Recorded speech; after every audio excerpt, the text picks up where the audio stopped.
mother. It's too much. How many of us agree that it's too much? And then we lose our soul in the mix, right? So now, and then we find out that again, that we didn't wake up. This is, I mean, a lot of us got into this life and suddenly we just realized, hey, this is not the lunch I ordered. But guess what? It's the lunch you are being served, and you need to know how to master the art, right? Am I too fast, please? Right? Okay, so many of us didn't wake up, like I said, and decided to carry everything. It just happened gradually. And like I said, okay, the pace is fine. Thank you very much. So we didn't wake up accepting this, right? It just happened. And if you see the trajectory from which I started, we were the what? What did we start with? As the what?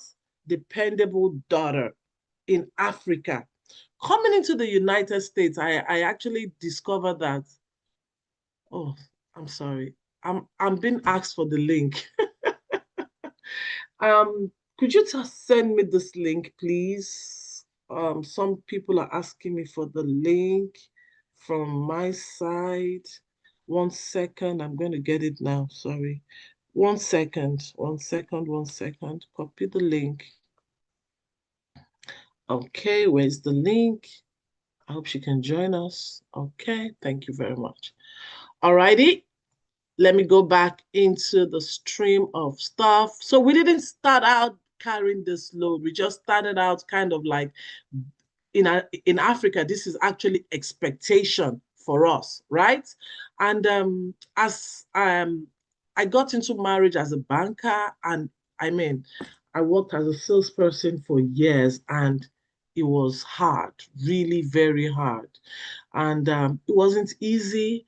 And before I knew what was happening, everything about me became my husband and then my children.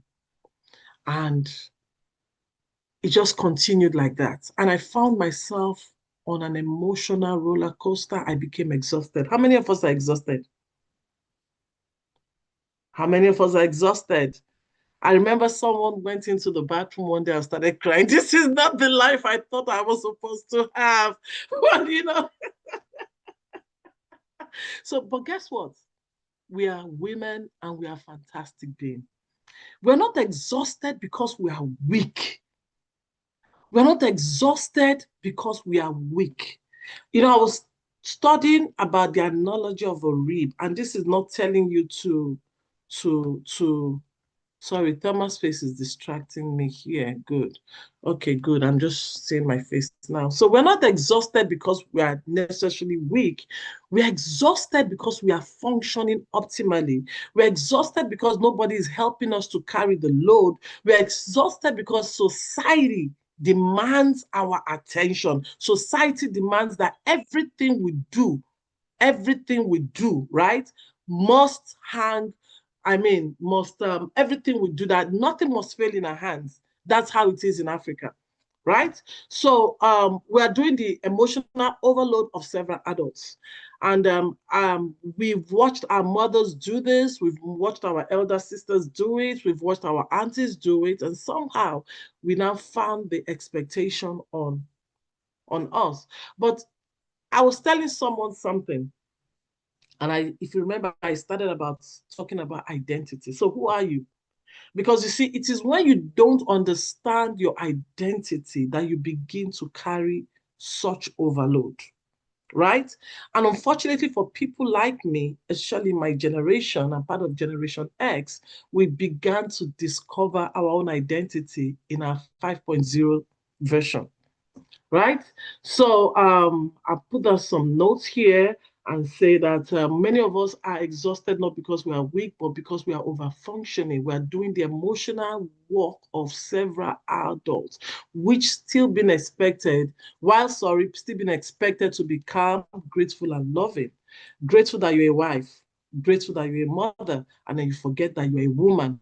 I started by saying I am a woman, right? So if you know what you are as a woman, your identity comes first. Who are you as a woman? Have you found your balance? What then is identity? Can someone quickly unmute their mic and tell me what who they think they are? What is, have you discovered your identity? Who are you? Somebody, I said this is an interactive session. Hello, hello, hello. Can someone tell me who they are? Who have you discovered you are? Please feel free to unmute your mic and speak. It is an interactive session, and we are really here to listen to our speakers and still learn from each other. So please don't be shy. Exactly. Don't be Yeah. shy to speak up. Don't be shy to ask questions. And you guys know anything that has to do with the Mindful Moms is a safe space. So please unmute and speak. Thank you. Okay. So who are you? Okay, so I'm going to pick randomly. Can someone please tell me who they think they are? Since no one is talking, who are you? I think I see Eloho here. Eloho, tell me, who are you? Who have you discovered you are? Introduce yourself. I like to feel I'm not floating, and that's why I always do interactive sessions. Okay. I thought I saw Eloho here. Okay, can I pick Ojoma Cindy?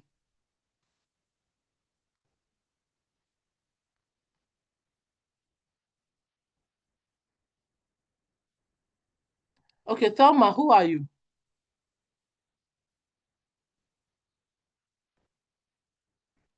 Okay, so who am I? Mm-hmm. I think I'm consciously learning not to lead with I'm a mom of two. Um, I'm Thelma, and I've come to realize that I am, amongst the many things, I am a community builder and I am passionate about helping people and being impactful to people in my own way. And even though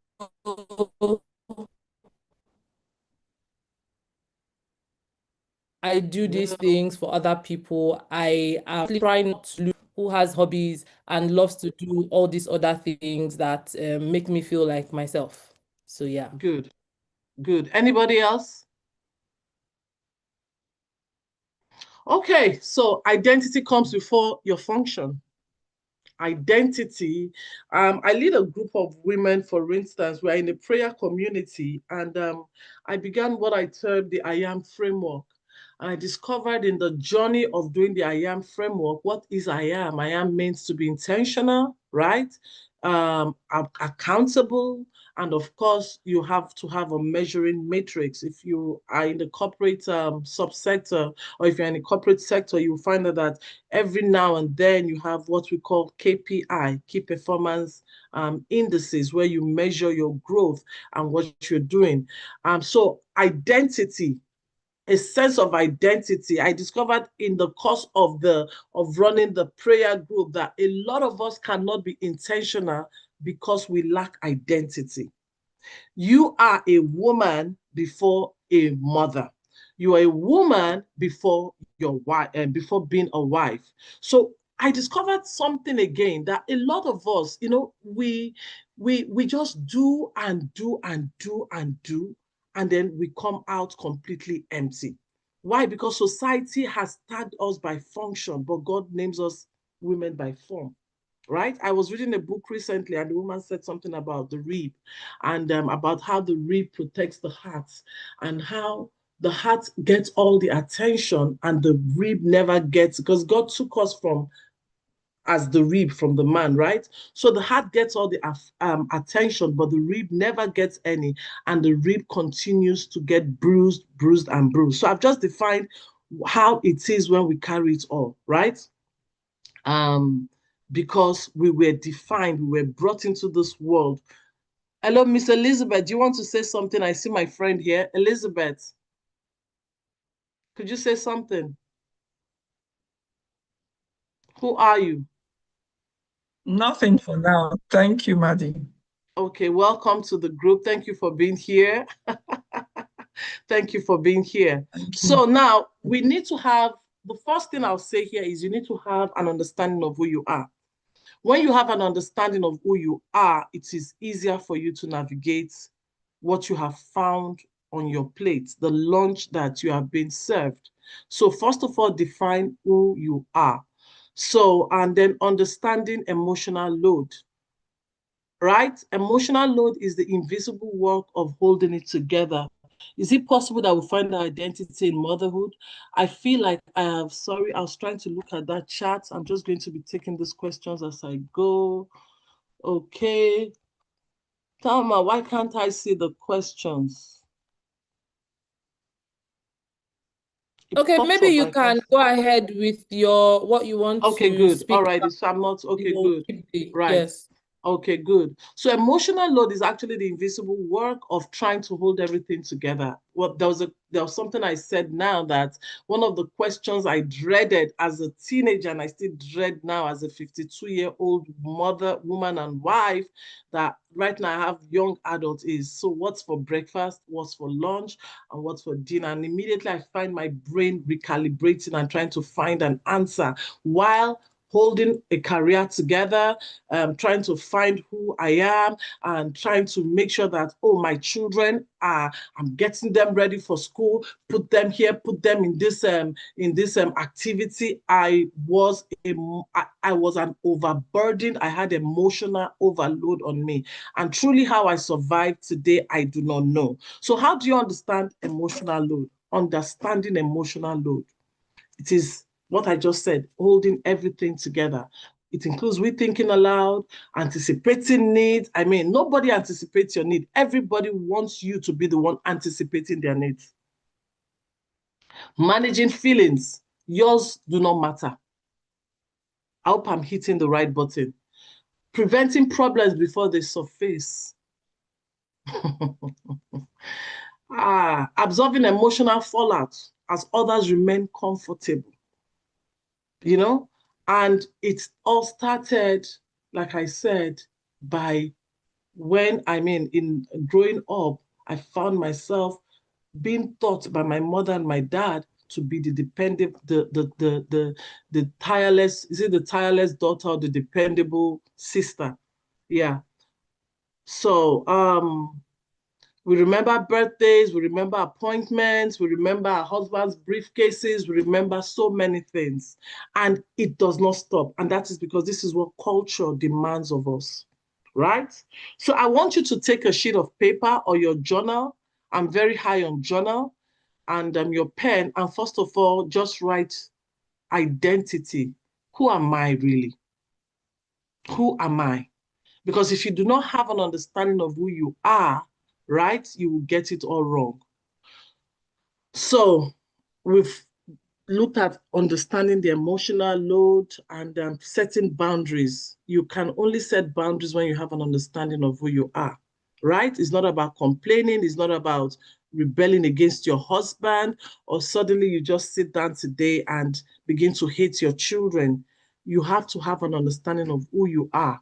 It's about clarity. You cannot change what you keep when you keep pretending all is normal. I was having a conversation with a friend and I told my friend, I said, listen, it's not everything. I've had my sister stay with me, for instance, and they will tell you that I remember those days they used to tell me that it's as if I have OCD. I'm like, OCD, how? They said, because I'm someone that likes everything. We mothers, we women, as wives and mothers, we like everything placed in a particular place. I was like that. But later on in life, I found out that I couldn't actually achieve a lot of things, especially when I left the corporate sector and became a writer. And I found out that I couldn't function as a creative person because I needed to pick every pin. I needed to make sure everything was okay. I needed to do everything. And it was when I started putting up boundaries, right? Someone once said, I think it was Reverend Christine Bature that said that we train our husbands, and I'm there to say we also train our children to treat us the way they do. So when I realized that, when that statement came, I started breaking myself down and I started retraining everybody's perspective. I started trying to shift. They call it a paradigm shift. And I come back from work here in Atlanta that I stay, and here in the US, our kitchens are in the same space with our living rooms. So as I'm entering into my house, that's from my door to the left, you see my kitchen. You know what I do? I turn the other face. Why? Because if I begin to see stuff in the sink, the next thing I'm going to clean it up. So I started setting boundaries. I started closing myself in. I started building walls in my heart because it's not everything that I must do. And yes, somebody did ask that, how do you set emotional boundaries when you have children? You train your children to respect your boundaries. I've had to call friends and we're talking, that me time that we should have, the me time that we take to recalibrate our minds. I saw that this lady, I think she has about 4 or 5 kids, and she's talking on the phone with a friend because the children don't respect emotional boundaries or her me time. They just keep coming in, oh, mom, this, oh, mom, that. And I told her, hey, you need to set those boundaries. They need to understand that your me time, the time you're on the phone with your friends or with somebody, is a time that is sacred. So there are times you need to withdraw.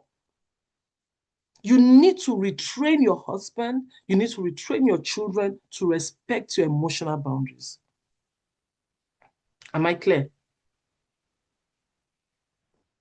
Okay. So do that. And I need to learn how to do this on Sundays. I get back from church and go straight into the kitchen. Yes, that's a lot. Get back from church. You need to learn to plan your time. One of the things I remember I did when I was in Nigeria was my people in Abuja would tell you I was a very busy woman. I was growing my career in Globalcom. I was a salesperson for 17 years. But do you know how I did that? I would go to the market on Friday. I would have someone come in to help me prep everything. She already knew what I mean. She's smiling because she knows I would go to every supermarket. After the main market, I'm touching everywhere. But I had someone, I kind of put everything on autopilot, right? Because I now started defining that Sundays were my me day. Sundays were my me day. So you know what I would do?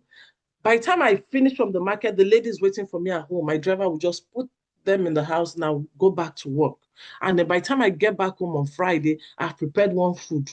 On Saturday morning, she comes back again. You will see me preparing all the food I need to prepare. You know why? Because Sunday, after church, I go right into bed and sleep in and do the things I need to do. So you need to be very intentional. If you're not intentional, right, you'll find yourself being overloaded. You will find yourself on an emotional roller coaster. You'll never be able to set boundaries for yourself. One of the reasons why I discovered mothers have this problem is out of their mothers themselves or wives or we women, we are very indisciplined with time. We are very indisciplined with time. So we need to begin to define our boundaries, to begin to I was telling a friend yesterday about how she needs to also train her husband, even though she's at home, but because I'm in the US. You can't expect me to come and be feeding you, hand feed you as my husband. So now train your husband on how to go to the fridge by himself to find the food that you have prepared. Hello, can we hear? You have to begin to retrain and define your boundaries. Thelma, have I touched everything? So I said, get out a journal and write, who are you? Who are you? And then also write about what am I intentional about, right? That's number 2. And then number 3, put on your journal, you have 24 hours, right? 24 hours every day, right? Out of that 24 hours every day, right? I know we're expected to sleep for 8 hours, right? So if you sleep for 8 hours, minus 24 from 8, what do you have? You have 16 hours, right? You have 16 hours. So for those of us or those of you that work, you're expected to work for another 8 hours. So what do you have left? You have another 8 hours. Your time is your greatest capital. How do you use your time? So write down on your journal, my time, am I still wording my time right? So if I have 24 hours a day and I'm expected to sleep for 8 hours, and I'm juggling wife, motherhood, and career. So when I'm at work, I have another 8 hours. That's 16. So what do I do with the remaining 8 hours? How can I be systematic with the remaining 8 hours? Have we written it down? Right? Now, one of the other things I discovered, right? And when I started working on it, it helped me. Like I said, I started, I think I went, we were traveling one time, and the air hostess said, seatbelt first. And if you have a little child, make sure you wear the seatbelt for yourself first. And in my mind, I'd heard that several times. In my mind, I'm like, that's rather cruel. But over the years, especially now that I have adult children, guess what? All those children that you are micro managing, when they get to become young adults, they don't have your time. So I am living right now. I am in another what did I call it? There's something I call it, I can't remember the name. I'm now in another space for motherhood where all the children I had poured in everything into, now they are young adults. And guess what? They're very selfish. They're not giving me back what I have put. But from a distance, I'm actually studying them. And I'm looking at the fact that as I'm studying them, the lessons I squeezed into them, I am learning. And now what am I doing? I'm recalibrating myself. I'm making myself relevant. Because if you do not make yourself relevant, when your children become young adults, they look down on you. And that was why I delved into writing. Why? Because I didn't want, in when they were young, right? I had emotional overload. I had expectations. Now I'm getting old. Yeah, thank you. Now I'm getting old. I don't want to now begin to blackmail them emotionally. So I have to find that balance. And as young mothers, as young wives, you need to begin to find that balance. I don't know if I've made any sense, but I think this is the time for question and answers. I've been told that it's time. Yes. Thank you so much for that, Maddie. We have one question here, and she says, is it possible that we find our identity in motherhood? I feel like I have passed through a lot of seasons in motherhood that has shaped me a lot. So please, if you could help us answer that. And if any other person has any questions, please drop it in the comment in the chat box or unmute your mic and ask questions. We have just 5 minutes for Q&A. Okay, is it possible to find identity in motherhood? Yes, you can find identity in motherhood. It's never too late. And that's why I said, um, take your time, write down what you do every day. And a lot of times you will find that you have time to find identity. A lot of mothers, a lot of us mothers, there's this thing I tag, I call it scroll and drift. You see that time when you are scrolling through social media, right? You drift. You can find your identity if you stop scrolling and drifting. You need to begin to discipline yourself. If you don't discipline yourself, you will never find the time to find your identity. There's nobody that has been busier than me. I will say it here, but I was able to do it. And if I can do it, then you can do it. What other question? Did I answer that? Yes, you did. Any other questions, please? Unmute your mic and ask. Um, let's give them a few minutes. Questions. You can drop it in the chat box as well. So we have one here. How do you answer the who are you question? I can't seem to get past, was that deleted? I can't seem to get past that. I freeze and just blank out because it's hard to answer that without saying I am a mom or talking about your work. Okay, so this is where we get to that point of finding, it all still goes back to time, right? Mm. Finding the time to withdraw yourself, right? Find the time, withdraw yourself from all the activities and noise, and go back into your past, right? It's not a crime to go back into your past to find out what you were or to rediscover who you were as a girl and what you used to like. So if you're able to rediscover who you were as a girl before you became a wife and then a mother, right? I think you'll begin to you'll begin to appreciate yourself more. You'll begin to understand who you are more, you know? So, but let me say something I didn't say here. Emotional boundaries is not a sin. It starts inside you. You set it, you begin to build. I built a wall in my heart. Trust me. Tema will tell you. I had to build a high wall, like my president would say, I'm building a wall. I built a wall in my mind. And when I built the wall, when I say I built a wall in my mind, I didn't become an emotionless person, right? I just started seeing things from a distance. I kind of withdrew myself from the activities and started seeing things from a distance and started seeing a lot of ways where I was being taken advantage of. I hope I answered that question. Yeah, you have quite a few questions. So another one is, how do you, I love this one, and please, you need to give us the answer. How do you train your husband to take care of himself so you can have some time to yourself, especially when he's used to you serving, cooking, and other things? Okay, so I said we train our husbands the way they treat us, so it is now retraining. Yeah. And a bit of drama comes into this, because I tell people that it's your script, so you have to be the last man standing. So you decide how you write it. So I remember those days I would come back from work, and my husband had this habit because he was a little bit ill, and then he had this habit of always being upstairs, and I found myself always serving him. So what I now used to do when I come back from work, I say, oh God, I'm tired. That's how I used to do. I am tired. And because you see, we are trained never to complain. We are trained to just hold it on all in. So now you now need to begin to express the fact that you are also human and you need some care. Not only self-care, but also care from him. Because our husbands see us as this unbreakable somebody that they will always run to. So I started expressing myself. I started expressing the stress in my job. I started expressing the fact that if something is not done, I may collapse.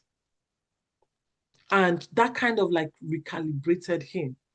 And when I come back from working, instead of going straight into the kitchen, I just go straight upstairs and lie down and pull the blanket over my body. And somehow, I think that started making him begin to look out for himself. And that's why I said it comes in with a little bit of drama. Yeah. I agree 100%. And I think to add to what you've said, you have to do it in small batches, small, Yeah, just yeah. introducing it gradually. Little by little. Yeah. Yeah. And eventually, I think you would get the message. But most importantly, I think you need to express it because, like Madeline said, we have trained everybody to see us as the rock, the mother that goes to work, that cleans, that cooks. So if you've trained them like that, you can't also expect them to see through your tiredness or through your Mm-mm. exhaustion. Yeah, So you now need to untrain them and start to show them what tired means. Like if it's going to affect your health, you need to let people know. Final exactly. question for Madeline before we let you go. Another question is, I'm trying to find my identity outside of motherhood, but being a mom without any help. By the time I'm done with the chores and everything, I'm too tired to do anything useful for myself. How do I walk around it? How old are your children? Could you quickly tell us? Ungazi, how old are your children, please? Okay, somebody's hands are raised up. Oh my God, let me look for that person. Ungazi, how old are your children? She says 3 and 5. Well, 3 and 5. And your husband is at home. You have to, like I said, it starts with you expressing to your husband that you are tired and you need some time off. They are rather very young to give tasks to, but you need to begin to tell your husband that you're tired. I was in that situation. I didn't really have any help. But like I said, tell your husband that you're tired. Let your husband know that you're human. I have a friend that even at the early age of her children, she taught them responsibility as young as they were, you Yeah. know. So you need to let him know that you are tired, that you cannot hold it all together. And when Yeah. you let him know that, you'll be shocked at how afraid he can be. And Yes, and final he begins question, to I know allow you. Yeah. and final question, I think Tochi, you can unmute your mic and go ahead and ask your question. That will be your final question before we round off this session. Yes, Tochi. Okay, it's not a question. I want to quickly add to what she said. I totally agree with expressing what you want and then how tired you are. And this also works for me because something I do is when I know that my husband is around, even if he's on his laptop, I just sit around. I'm like, I must see all the things I have to do today. I'll still go to the market. I want to wash this clothes. I want to. Then I'll not ask him, please, what are you doing? What are you going anywhere today? Or sometimes I might even start with that, like, are you going anywhere today? He'll be like, no, no, no, I want to rest. Okay, please, can you help? I'll just drop the demand straight. Please, can you help me do this? And yeah, sometimes I know that some people will say, why do you have to coin it as help? See, let's just leave that battle first. Get get them to do what you want them to do before you start coining. Don't they see that we need the help? Do I have to ask for help? Please state everything that you need. Ask them what they can help you take off your plate and add to theirs.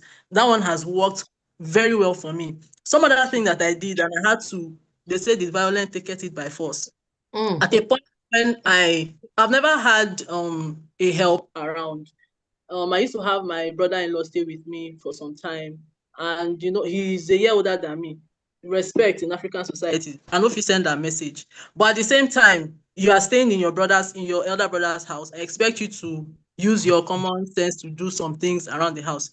He tries, but there are some things that he still needs to do. So what I did is I stopped washing my husband's clothes.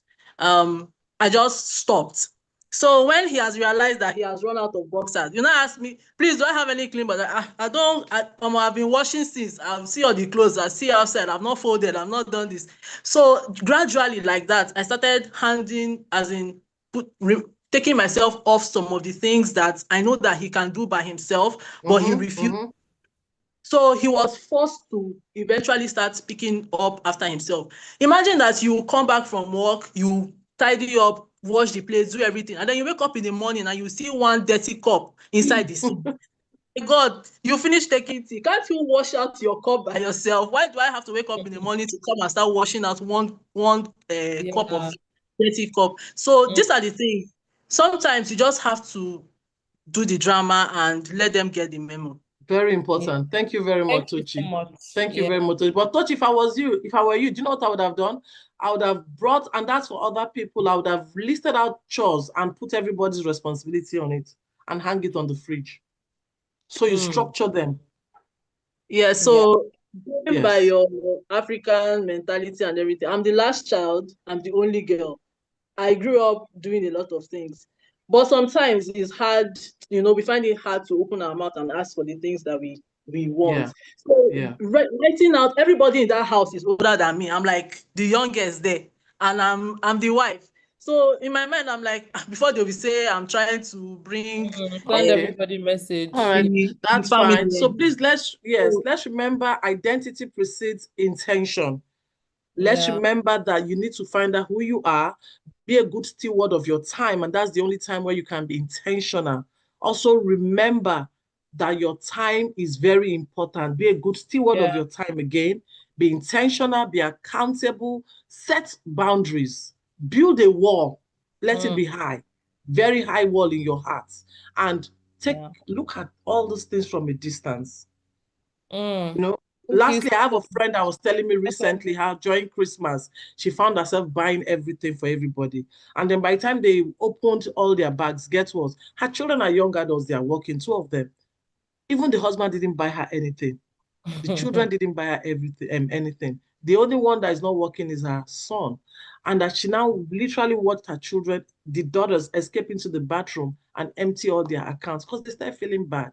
So when we do everything for our children, there comes a time when you see that they don't do anything for you. Mm. Even your husband. Why? Because we have trained them to. So begin to retrain, Awesome. recalibrate their Yeah. minds. Thank you Yeah. very much. Everybody, please, I want to see you giving Madeline a round of applause using using the emoji thingy icon. Thank you so much, Madeline. This was very insightful, and honestly, you hit the nail on the head. So please, everybody, start retraining your family members so that they can help you. Remember that your life is equally as important as theirs. So we're going straight to the next session. About career and business growth. And we're going to bring Stacy on board. Stacy is a seasoned project management professional with years of experience leading complex high impact projects across different industries, including large-scale software implementation in the crypto space. She currently works in a senior leadership role where she oversees and delivers strategic projects in partnerships with global brands such as Google, Next, Emirates, Nando's, ASOS, and many others, often navigating fast-paced environments that demand clarity, structure, and strong leadership. What makes Stacey's perspective especially meaningful is that she has grown through years in this role, also while being a mother. She's a mom of two beautiful young adults, and she understands firsthand the seasons of ambition, sacrifice, recalibration, and redefining success over time. So please join me in welcoming Stacey, who will be sharing insights on advancing in career and business without losing yourself. Guys, I want to see a round of applause on the screen. Welcome, Stacey. Please unmute your mic and the floor is yours for the next 20 minutes. Hi everyone, thanks for having me, Thelma. And that introduction, I think you could be my PR person. What say you? It's nice to be here. Hello everyone. So like Thelma said, I'm Stacey. I am a single mom, a project management professional, and when people talk about growth, it often sounds like something. I get a lot of consultant speak. Yes, it's not, anyone can Google growth and see what it is, but what is it in practical terms? Practical terms apply to the reality that we're facing, the society that you're in, what that society enables you or does not enable you to do. It's a tough one. And I think being a single mom has, it's a constraint. And I think whether you are, married or not, there's still elements of that where sometimes even in a marriage, you feel like you are a single mom and carrying a whole lot on your shoulders. So yes, I'm here. I empathize. We've been through it. I'm a work in progress. No one has the answers. It's a continuous iteration of things. Was there any question you wanted to ask me, Thelma? Where did you want me to start? Okay, so I think for me, I would like you to start from a point where I personally experienced it. So prior to being a mom, right, I was in the workspace. I felt like if I come to work, do my job, I feel like that should be enough to get promoted. But when that is not happening, people are telling you, oh, you need to be visible, yada, yada, yada, yada, yada. It kind of becomes tiring. And it even became worse when I became a mother, because for me, more than ever, I just felt like, okay, I need to make it, because I mean, I've always had that in me that, oh, I need to, get to a certain point in my life. But when I became a mother, it became especially important, right, to be successful and really show my children what success looks like. So I think for me, my question will be, I know a lot of moms are very ambitious, but how can we combine being a mother and still being able to be there for our families, family obligation, yada, yada, yada, yada, and still being able to grow through my career ladder without losing who I am, without losing Thelma, and still be there for everybody else? I guess that's my question. Great question. I will try and answer that really long question. So if I haven't given you what you need, remind me. To answer your question, Tochi, yes, I'm her sister. Growing up, I always told her she was adopted.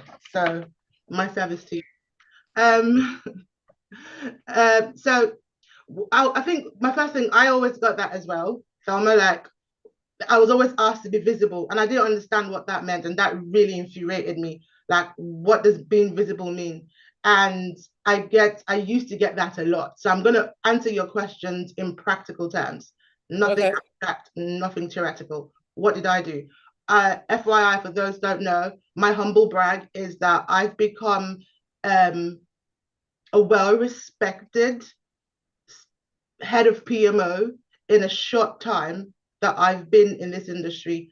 I didn't get there by sitting on my laurels or waiting for people to help me. I worked hard at it, right? There are things that I wouldn't do again, right? But I worked hard at it. I even surpassed people that have had experience, right, in the field I were in the job before me. So when people asked me to be visible, I didn't understand what that meant. What I concentrated, and I always feel like your work should speak for itself. So there's two parts. I made sure my work spoke for itself. Sometimes higher ups will not see it, except you're dealing with really complex and highly visible projects or program. But then you also have to play the game a little, right? Whether it's in the public channels or what I do a lot for that so-called visibility. Is I do a lot of shout out. Sorry, A lot of, say that again. I do a lot of shout outs because I Okay. don't know how to. What's the politically correct phrase? How to what's the Nigerian phrase? What is it? When you I don't want to say yeah, what you're thinking? high service, high service. Exactly. Yeah. I don't know how to do that exactly, Ujai. Thanks, Tolu. I don't Mm-hmm. know how to do that. So I do what I'm visible in what makes me confident. I love to tell people well done when they've done a great job, because in my job, I don't have direct authority over the people that I manage in a project. So I influence not with authority, but without authority. So one of the ways I used to show visibility in the public Slack channel, for instance, in a company Slack channel, is I say well done and make people feel appreciated. And that's what I'm known for. But above all things, my work speaks for itself, right? So you mentioned Google and Emirates. I'm working on two really complex and highly visible programs with Google and Emirates. And I didn't have the visibility prior to this. I was really good at my job, but the higher ups, the C-suites, didn't see that. But once I started on this, I had the opportunity because they went out when we're going to get this to customers. They were like, oh, let's go and look for some shiny people, experienced people to come and do the work. And the two of the shiny people that they brought in weren't any good. And then they had to rely on little old Stacy. And I went there and I killed it. And my work spoke for itself. The customers, right? The C-suite, the higher ups, like they've never seen anything like this before. My customers rave about me, how awesome I am. That's how I get my visibility. Think of if we were to think of what in the terms of project management, I would think of my stakeholders. Who do I need to engage? Who do I need to engage properly to speak about me? So I use my customers and my colleagues to speak about me and get that visibility. Mm. Awesome. I think that's really smart. That's a smart way to go about it rather than doing Ojuaye, as somebody mentioned, and then skipping all your stakeholders and going straight to higher ups like C-suite and then kissing their asses instead. I'm sorry for the language. But yeah, I think thank you so much for that. We have a question here from Alicia, and she says, how do you manage your career and early motherhood? I've seen a couple of moms say their career was paused till their kids started school or became independent. Alicia, great question. It's not new. My career was paused when I had my kids. I'm in London. I have no help whatsoever. I had to pause my career, especially if you don't have a husband that is supportive or a husband that thinks that his career is more important than yours. Because if I look at it, I looked at it and I was like, do you know what? Taking my kids to nursery is way more expensive, right, than what I'll be earning. So that wasn't an option for me. So I had to look for other ways. I lost myself. So I'm speaking from experience, right? It gets to you. You see the world passing by and you're just stagnant. So I did different things, right? Again, I'm only going to give you practical answers, what I did and how it helped me. So I started to blog. This was like, gosh, God knows how many years ago. I did that, right? And it helped me for a while. And I guess I got little jobs that I called, part-time jobs, right? I guess for me, what was more important for me was my brain, not letting my brain go stagnant. So where I couldn't work, I learned. I'm at my happiest when I'm learning something new. So where I couldn't work, I was always learning. I'm looking for, all right, when I do finally get the time, right, to start to work, what do I want to do? And I started to learn. I would look for free classes, YouTube, evenings, I'm there. If you ever look at my LinkedIn, I don't think I've got so many certifications that I can't even post everything on them, because yeah, I love to learn. So when I wasn't able to work, I was learning in preparation, right? For when I do get that time, my kids are a bit grown so that I can work. Okay. Yeah, Alesha, I hope she answered your question. Thanks for that. Tolu says in Nigeria it's hard to grow without kissing ass, like literally, permit her French. It's low-key marked as respect for the higher ups, and sometimes you are tired as a woman, wife, and mom and can't deal with the extra work drama, not letting your brain. Oh, okay, yeah. So, okay, yeah. So Alicia says you answered her question beautifully. Does anybody have another question for Stacy? And I think for me, this happened to me a lot. I feel like like you said, I think I kind of allowed the world pass by me in a way, because I didn't see myself past being an employee and a mother, and I was literally doing that, go to work, do my work, come back home, be a mother, and the cycle repeated itself.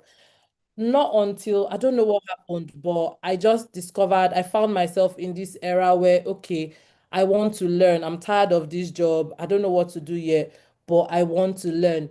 And I think it got me, and I started doing different things, even though I did not know what I wanted to do. And I started doing agile, I'll do project management, I'll do product management and all that. So how can you, what advice do you have for moms in that could also be in this same space, not only career wise, but in business as well? Because some people are doing business. I mean, it's sweet to say you're doing business, but the business may also not be growing. It can be stagnant and you can truly be tired of that business, but because you've put in so much into that business, you don't want to see yourself as a failure. So what question do you have for women that find themselves in this space and they do not know what to do? Sorry for the long. It's all right. I hope my adult brain remember to answer everything. So I'm probably going to start from what I just remember. Your most recent question is so the women that are in business, when they've put in so much into the business, it's not working, but they don't want to cut their losses. I guess you'll hear me use a lot of project management technology because it makes sense. It helps when you're doing projects, because just because you're a small business doesn't mean you're different from big businesses. So big businesses, when they're rolling out projects and programs, they're sinking money into it, right? And this is where they are continuously assessing risks, right? Is this project, what we're doing adding value? If it's not, my question to you is it not more cost effective to cut your losses now than lose more even as you go along? Yes. And I guess for women in the career space, so I've been through that. Yeah, like I said, if you go to my LinkedIn, you'll see all sorts of certifications and you'll be like, how does this certification relate to that certification and what you're doing now? Yes, I tried everything because I was desperate to level up. I was desperate to give myself an income. So quick context, give you context, right? So my children's father and my ex were split up, but you know, he passed away. And then I decided to, there was a lot of things going on around the wheel. And I thought, okay, I have two options. I can either decide to use this money that I've borrowed to either fight the wheel or use it to upskill myself so that I can give myself the skills to be able to provide for myself and my children indefinitely. Guess what option I took? Option B. You got it. And now I'm making the kind of money I'm making I never thought I would make. The only downside is the tax. If not, I'll be happy as Larry. But yeah, I've been through it. If you want any advice, let me know. But what I did not have then, I had mentors, right, that were putting me or pulling me or pushing me in different directions. Having been through it, you need to be focused, you need to be intentional, you need to do your homework, yes, of where you want to go, that direction you want to go. You need to be intentional. You also need to, I think I've said research, yes, and don't waste money on lots of training like I did. There's lots of free training out there. And if you aren't already looking at AI and how it can help you in any parts of your life, business, professional, or even personal, start to look into it because it's serious. Thank you so much for that. Do we have any more questions before we end this session? Guys, it's an interactive session. Please ask your questions. She's not going to be here till the end, right? So please ask whatever question you have, career, business. I know that we're not the only ones in this career space that we are going through having to kiss ass, even though you are exceptionally good at your job. So please, please, please drop your questions in the chat box, or you can raise up your hands to ask your question. Tony raised an interesting point. She was like, in Nigeria, it's hard to grow without kissing ass. It's low-key marked as, oh, master's respect. I guess it's which ass to kiss. You don't kiss all ass. You've got to kiss ass. You've got to pretend. You've got to play the game. Well, is it the right person? How is that person going to influence us? You know, it's in, pardon again my stakeholder, my terminology, but it so applies. In project management, we have this engagement matrix that, you know, powerful versus influential. Where do they map? And if you know who's powerful versus influential and to what degree, I think, you know, we can map whose ass we need to kiss in addition to doing our jobs properly. Who's asked? Yeah. Oh, absolutely. Yeah. And then final question for you from Amaka, and she says, how are you able to balance motherhood and career, especially as a high flyer, ensuring one doesn't suffer? Thanks, Maka. That's a great question. I'm going to steal that high flyer and add it to my middle name. That's what you should call me now, Thelma. Good question. It's difficult. No one has all the answers. It's very difficult. I've got teenagers at the moment that are in a very trying age. Right. So if you've got young children, if you've got babies now, you know, cherish the moment because they're not like this when they're older. So how do I balance motherhood and career? A lot of sleep. That is my should I say love language? Why are you laughing, Thelma? A lot of sleep. That's where I find my peace. That's where I go to reset. I make sure if I don't do anything at all, the one thing I do for me is make sure I've got a lot of time to sleep. The other things that I can sacrifice, I can do without short term. I know short term, it's all right. But there's one thing that keeps me going. I have to sleep. It's not mind blowing, but that's what works for me. So you find what works for you. You're non-negotiable. Right. Next question. How do you build your brand image in the workspace, especially when there is a continuous change of management and strategy? Interesting. Interesting. I can only practicalize this, Mary. Good questions. How do I build my brand image in the workplace?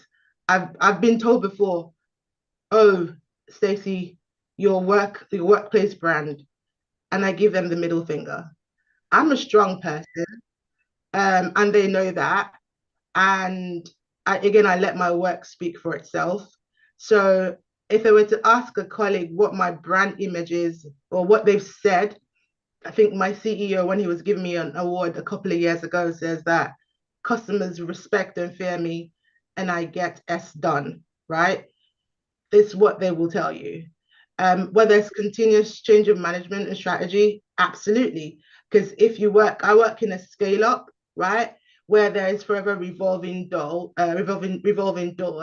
I just had a meeting with a new managing director, and people will speak of you before they've even met you. Yeah.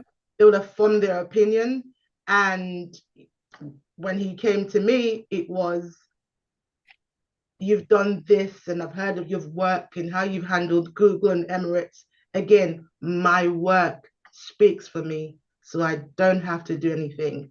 My work speaks for me. So I'm not saying follow my example. I'm as belligerent as I want because I know that I add value. So it's all about the value you add. Are you a value adder? Yes or no? Yeah. Yeah, that was really good. Thank you so much. I guess if you want to kiss us, kiss us. But when you're kissing that ass, make sure that you've got your work standing behind you so that you're not just seeing us. You get. But anyways, thank you so much, Stacey, for taking the time out. I know you have a lot of meetings, so we will not keep you waiting any longer. Guys, please let's give Stacey a round of applause. Thank you, thank you, thank you. Thanks, Are everyone. we still here? I want to see you guys. Where are my claps? Thank you so much, Stacey. Thank you for sharing your insights. And yeah, thank you. So guys, we'll be moving, or ladies rather, we'll be moving on to the very next session, which is about money, right? We know that money touches every single part of our lives as moms. It affects how we plan, the choices we make, the kind of stress we carry, and even the boundary we set for ourselves and our families, right? Our next conversation is not about perfection, just like the other ones we've had, and it's also not about having everything figured out, but understanding money in a way that supports the season that we currently are in. Our next speaker will be speaking to us on managing money in real life, financial wellness for moms navigating family, career, and business. And yeah, Oluwademilade will be speaking to us. Oluwademilade is a seasoned finance professional with extensive expertise in business planning, budgeting, account management, cost optimization, and a wide range of financial management practices. A member of the Institute of Chartered Accountants of Nigeria, she currently serves as a business controller in a leading multinational FMCG company in Nigeria, where she plays a key role in strategic decision-making and organizational performance. Beyond her professional achievements, Demilade is a devoted mother of two adorable children. She exemplifies excellence in balancing motherhood with a thriving career, demonstrating resilience, discipline, and an inspiring work ethic. Passionate about the advancement of women in career and business, Demilade is a vocal advocate for female empowerment, leadership acceleration, and financial literacy. She speaks with authenticity, clarity, and conviction, offering real-world insights that resonate across audiences.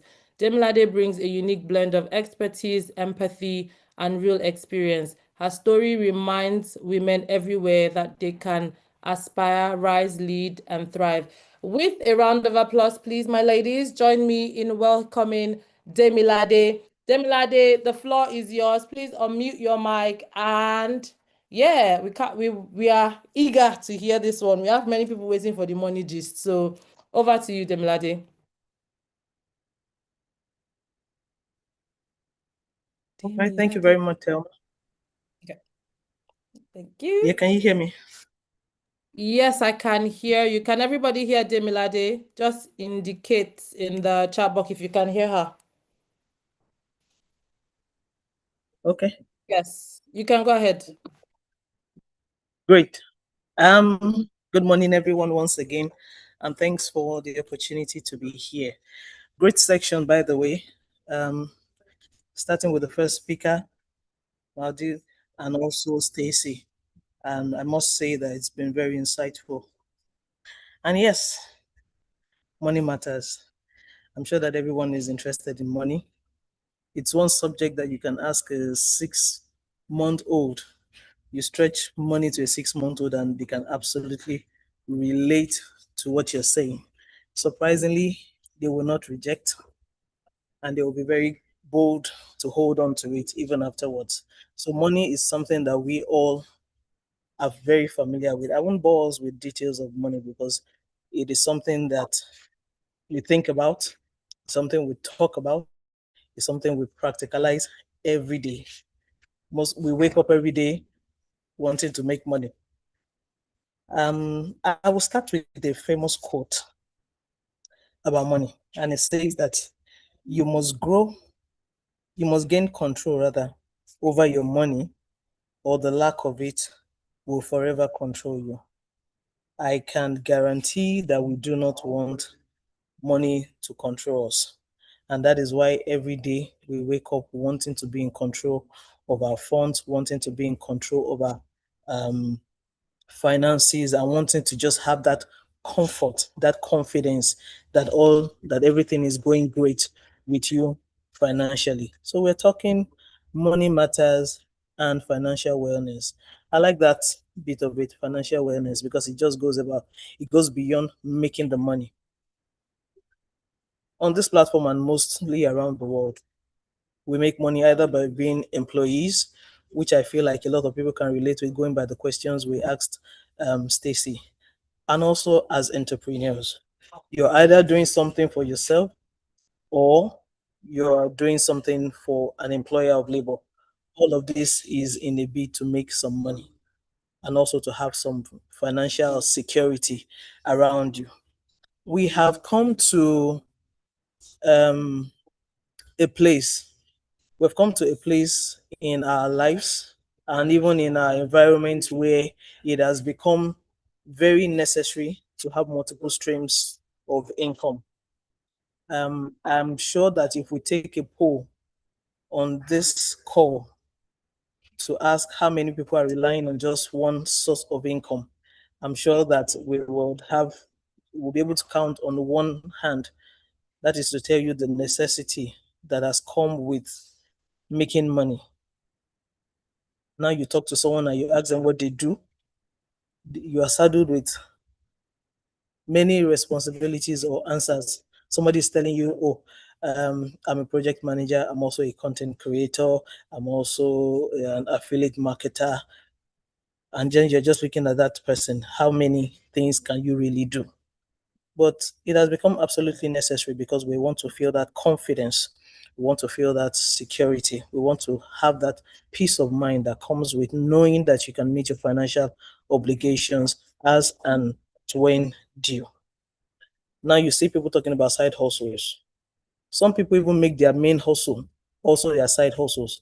And that's why you find people who work as service providers, maybe as consultants in an organization. And on the side, they are rendering the same service to maybe small businesses, startups, one-man businesses, all just in a bid to make some money.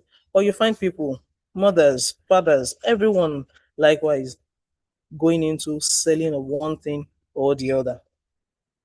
Nowadays, we have drop shipping. You are trying not to hold on to one thing, but at the same time, you want to get your orders and also get them fulfilled on the other side.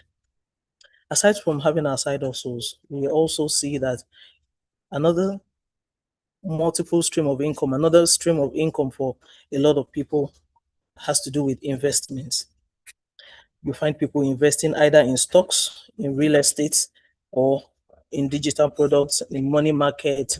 You want to put your money somewhere else. While you are working for money, you also want your money to be working for you. It is very important that you are not just relying on that which you do. And that is the essence of saying you are setting apart a part of your income monthly, daily, weekly, or even yearly, just to be able to put them in a venture that can guarantee some returns.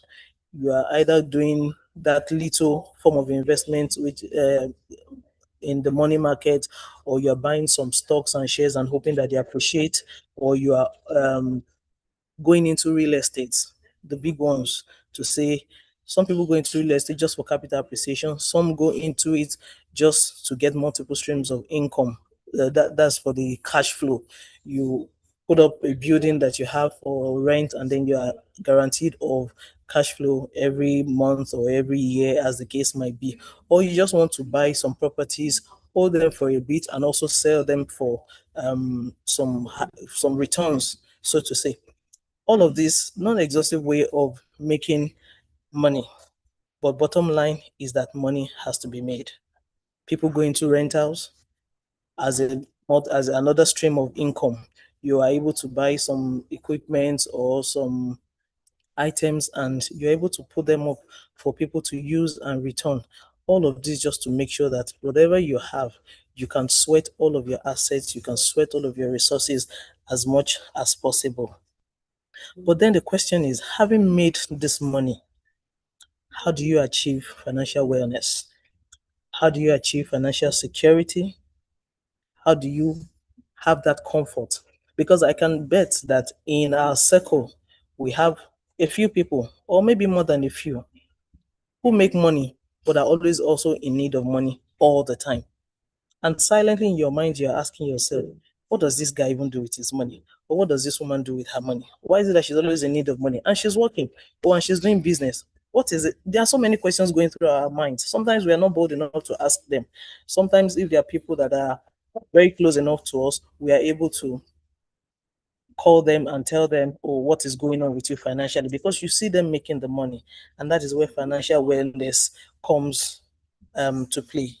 As where financial wellness comes to play, you want to be sure that whatever money you are making, you are allocating them accordingly, and being able to put yourself, your mind at peace, to know that you are able to meet your financial obligations as and when due. And one of the ways to do this, I hope I'm not boring you, because I feel like I'm just going on and on and on and on about it. But I know it's money, and I'm sure that we're all very interested. So please, if you're with me, just give me a thumbs up there and give me some encouragement so that I keep at it. Thank you, Kay. Thank you very much, HB. Thank you. Yeah. So, very importantly, I'd like to say, to guarantee your financial wellness, you need to have a plan. You need to create a plan. It is commonly said around that if you fail to plan, you plan to fail. That is something that we have said over and over and over again. But guess what? You might quote it to somebody today, and the very next day you are also not planning. And when we say planning, it does not necessarily have to mean you call that grand conference or that workshop to sit down with the slides, with everything, in order just to drop a plan. You can drop a plan even in your head, even though it is advised that you're able to put down your plan. It's advised that you're able to structure it in such a way that you're able to you make it specific, you make it smart, so to say, specific, measurable, achievable, realistic, and also time bound. But first off, you even need to have that thought process in your mind. So even if all the planning you do is in your mind, it is a good place to start. It's a very great place to start. But however, you can also go a step further. Even the Bible tells you that you should make it, write your vision and make it plain, so that they that read it might run with it. Very important that you put it down, and then it serves as a reminder every now and then. It serves as a live document that you're also able to run to at every point in time. And what exactly are you planning for? You need to plan your spending habits. You need to plan your savings culture. You need to plan your debt management. You need to plan your investments and have this great investment mindset. You need to plan even for emergencies as well. I mean, we all do not pray for those emergencies. But that is part of life. That is what makes life life. So you also need to plan for them. About spending habits, when I was thinking about spending habits, I remember one of the videos that Thelma made online, where she would say that she's going to the store just to pick 2 items, and at the end of the day, you see her coming with a whole trolley.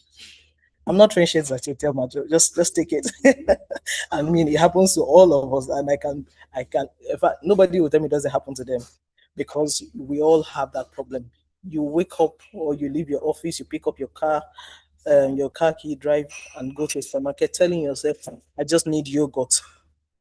But guess what? You're coming out with yogurt and even a yogurt factory, and that is what happens to us. One of the reasons why we have that crisis is sometimes because we do not plan. And what is that planning in that sense? Writing your list, making your list. I'm not saying that it's going to be 100%. Guess what? You will definitely, as you walk on the aisles of that mall, you will definitely find 1 or 2 things that were not on your list that you need to buy. But that is better because you are guided, as against walking into the mall without the list and you just keep going aisle to aisle. And trust me, every aisle you walk on, you will find something that you want. You probably do not need them. They are probably nice to have, but you'll find something that you need to pick up, and gradually you pick it up. And at the end of the day, you step out of that mall and you're asking yourself, what and what have I bought? Why, how did I get here? How did I arrive at this? Yeah, because you didn't plan. And that plan, just all you needed to do was just make a list so that you are guided. I see people who tell themselves, I'm going to this mall, and the only aisle I'm going to is the food aisle, or I'm just going to the body shop and all of that. And you go there and you step out. Sometimes you need to walk multiple eyes and your eyes start seeing a lot of things. You really need to plan your spending habit. Part of planning your spending habit is allocating the part of the money you make to what you want to spend. We know about that rule that says you can spend 50% of your income, you can invest 30 and save 20. I mean, there is no hard rule to it. I say it's a great guide, but then it is not cast in stone. Why? Because we have some people whose 100% is barely enough even to take them every month. You do not tell such people to do the 50, 30, 20 rule. All you can say is that start from somewhere, make an investment, do your savings, no matter how little it is. If what works for you is 90-5-5, no problem. But guess what? You are imbibing the culture for better days. You're imbibing that culture that says that when you even get more money, you're able to save even more. But when you are not used to savings at all, trust me, every salary increment comes with its own burdens. And if you do not plan your spending, we're in Africa, we're in Nigeria, where we live a communal life. We have uncles, we have aunties, we have cousins, nephews, and nieces. And sometimes you are asking yourself, is it voodoo?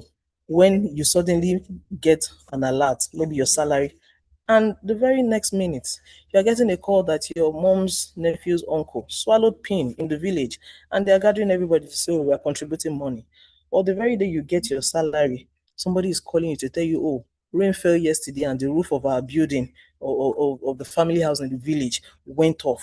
And then they are calling on everybody to contribute money. There was a guy, I think last year, and suddenly he told me that this is somebody who works as a security man and lives in the premise of where he works. I mean, they gave him an apartment. And then he calls me to tell me, oh, he needed some money. I was truly empathetic with him. I didn't ask him, but got so good, he went ahead to give me the details. And guess what?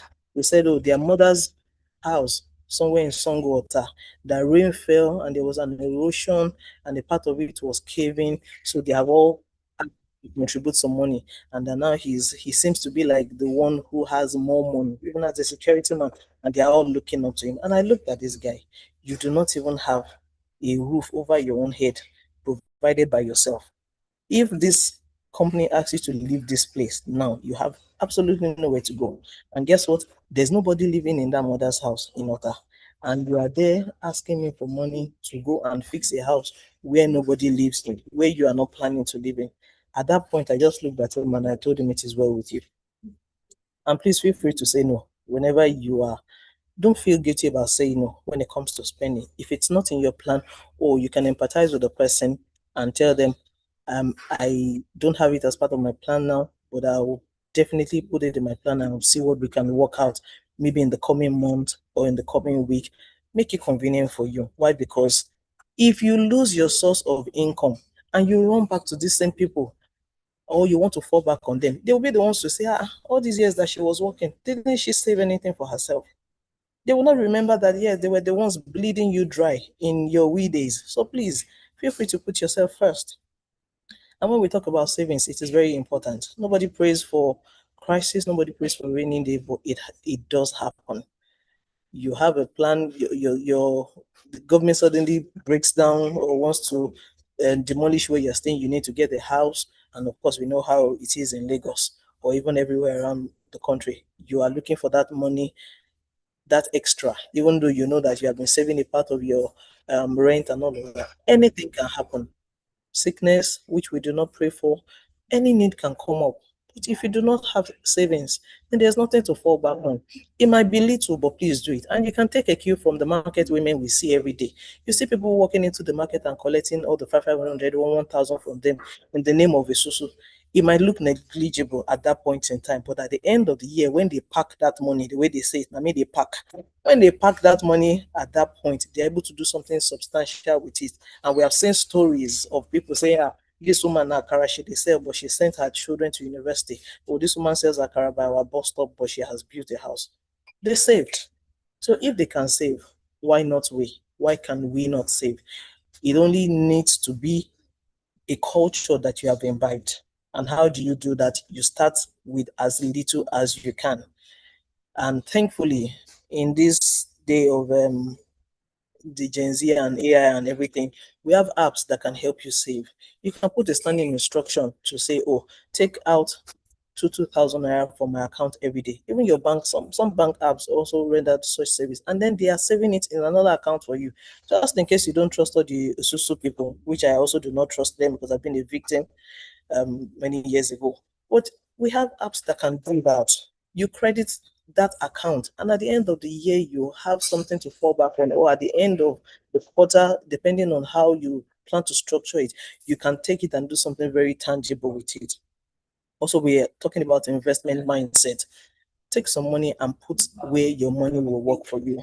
As an employee, trust me, you are working for money, but you also need your money to work for you. Put your money somewhere. Thank you. I see Piggy Vest, I see Cowries and all of that. There are many apps that we can bamboo. Yes, please feel free to do your due diligence, check them and get recommendations from people in your community who are already using them, and go with anyone that you're most comfortable with. But please, there are apps to help you. And when you even take all of your savings, you can then invest it as well. So even if you are unable to split your income between spending, saving, and investment, you can do your spending and your saving. And when your saving is tangible, you pick it and then convert it to investment. It is you take it one step at a time.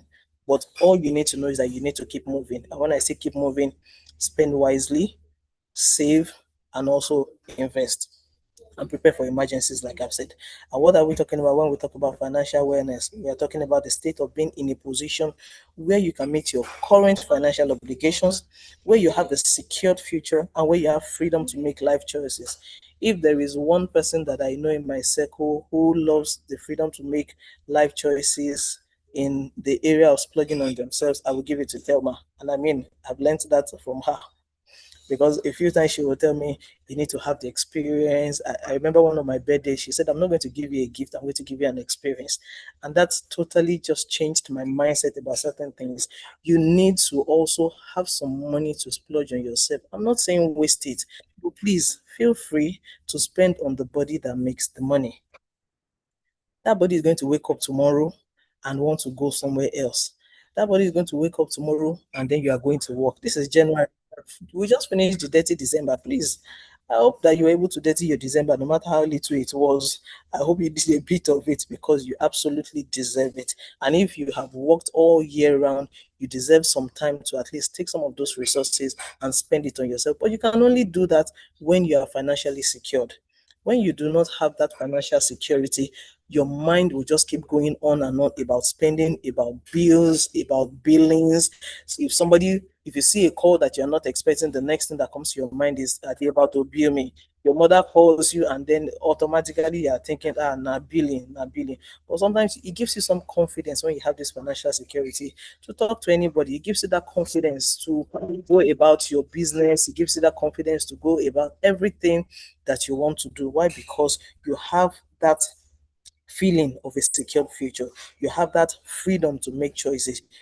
I mean, we have cravings. There are days we wake up and then you just tell yourself, "Oh, I feel like taking Cold Stone ice cream and all of that." Somebody who hasn't paid their child school fee cannot have that. If that craving comes, you will kill it by yourself. Trust me.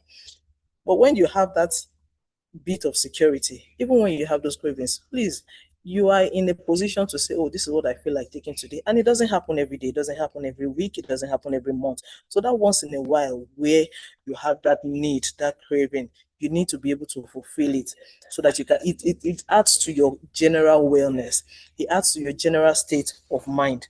And then you cannot really underestimate the importance of having financial security and financial wellness. Why? Because it is also linked to your overall well-being. I mean, these days and time, we cannot talk about we cannot completely talk about mental wellness without some financial bit of it. And that is why, if you look at it, maybe 80% of the cases of suicide that we have, at least in this part of the world, when you hear that somebody committed suicide and you ask what happened, 80% of the time they tell you he was owing or she was owing people and couldn't face them and couldn't do this. And because of that, the person decides to take their life. People are depressed. There are some people that their depression only needs money. The moment you give them one kind money like that, there's this money that they call one kind money like that. You give somebody one kind money like that, that depression flies away immediately. Not be every depression that they carry go mental home. Not be every depression that they carry go church for laying on of hands or for anointing. There are sometimes that depression is just money related. Just give the person that money and you will see them in the best of themselves. And guess what? One of the things that I think as moms very relevant to us is that our financial well-being translates to our children. You might not give it to them as a physical gift, but the fact that your children look up to you and they see that you're able to meet their needs part time gives them this level of comfort, gives them this level of confidence. And even when they become adults, so they know that they cannot go short of the standard that you are setting. It is not only when you're able to leave income and inheritance for them, you can leave that mindset in them that they know that at all times they are confident to to to come to you, to approach you for one need or the other. I mean, they make all funny demands, but at least for the ones that are important, they are confident to approach you, knowing fully well that my parent, my mommy, my daddy can meet this need. That is one gift that you can give to any child. That is one stability that you can create in the life of any child. Not them asking your child to bring something from school and your child is already worried even before getting home, thinking, oh, will my parents be able to afford it? So please, as mothers, it is very, very important and very essential that we have this financial awareness, financial security, not only for ourselves, but even as a gift to those around us, to our community, to our friends, to our families, and to everyone around us.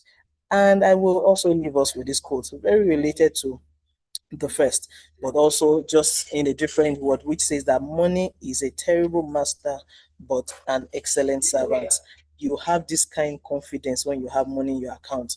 Sometimes you are looking for money, it's not because you need to spend it, you just want it to sit in your account. You just want to pick up your phone and look at your bank SMS and see how much you have, and you just have this peace of mind that you want to just go to bed and sleep. Why? Because it gives you this form of confidence that is very important and that can translate to your overall productivity, both in the home, in your business, and in your career. Thank you very much. I hope that I've been able to drop one or two things. Everything I said, I believe we know, but I'm just saying it as a reminder because this is a new year and we need to drive ourselves intentionally this year with regards to our finances. Thank you, Mm. every. Thank you, great Thank you moms. so much. Thank you so much, Demilade. I feel like you hit the nail on the head. Everything you said was spot on. And like you said, we all know these things. And I feel everybody, every single one of us here, maybe our theme of the year needs to be related to take action or do it now or something. We know these things. We Just need do to it. learn to Like, put them into practice. Everything we've been saying is none of it is new knowledge. So let's try and put each and every of these things into practice. Do we have any questions for Demilade? Indicate by raising your hands or mute your mic and ask your questions, or you can drop it in the chat box before we let her go. Demilade, there's a lot of thank you, Demilades or Thank Demilade you. in the chat box. Very insightful. Thank you so much. Do we have any questions, ladies? Demilade, me, I have question, and I'm asking for on behalf of everybody. I All right. feel like a lot of people, especially mothers, we have this mindset that it's until I have 5 million naira, until I have 1 million naira before I should have, what did you call that thing? Before you have a plan for your money. We tend to wait for this big amount that we know if we search ourselves well, it's not a cause. So we know that even if we slave for the next 1 year, the job that we are doing is unable to bring forth that kind of money. But we want to wait for I don't know when to have a plan for our money. Can you help us just say one or two things on that? So yeah, very spot on, and we all tend to fall into that habit. One, because you have not imbibed that culture. And please, before I even answer that question, if you can already instill that culture in your children so that they then don't end up like you, who like us, so to say. But yeah, so back to the question. You need to start small. Trust me. Um, everyone on this call, we have access to internet, we have access to modern technologies, and we're able to do all of these savings. And that was why I mentioned some apps which Thelma graciously dropped on the chat, apps that can help you save. We have what we call voluntary saving schemes, and a few banks have it, and some of these fintech apps also do it, where you are just able to put a little money, a little money. I will not say you should go and buy the traditional wooden colo that you put your money, and then the day you are opening it, you are seeing paper all in it. But you're able to save your money directly from your bank app or from your account into another account. It might even be an account that you also have opened, and then you just put a standing order to say debit my account maybe Monday to Friday or 3 times a week with 2,000 naira or 5,000 naira. And trust me, something that you do not is one area that you don't want to look at. That money is just going to an account that has no ATM, that has no bank app, that has nothing. On the day you need it, on the day you want to invest it, maybe, or on the day you want to use it to make a capital expenditure, then you just look back and you are asking yourself, truth be told, you will ask yourself, how did I even save this amount of money? And these are things that if you are not saving it, you will spend them on daily needs. You don't have to, yes, it's good to be able to invest huge amounts of money. But if you do not have it, start small. Start with that little that you have.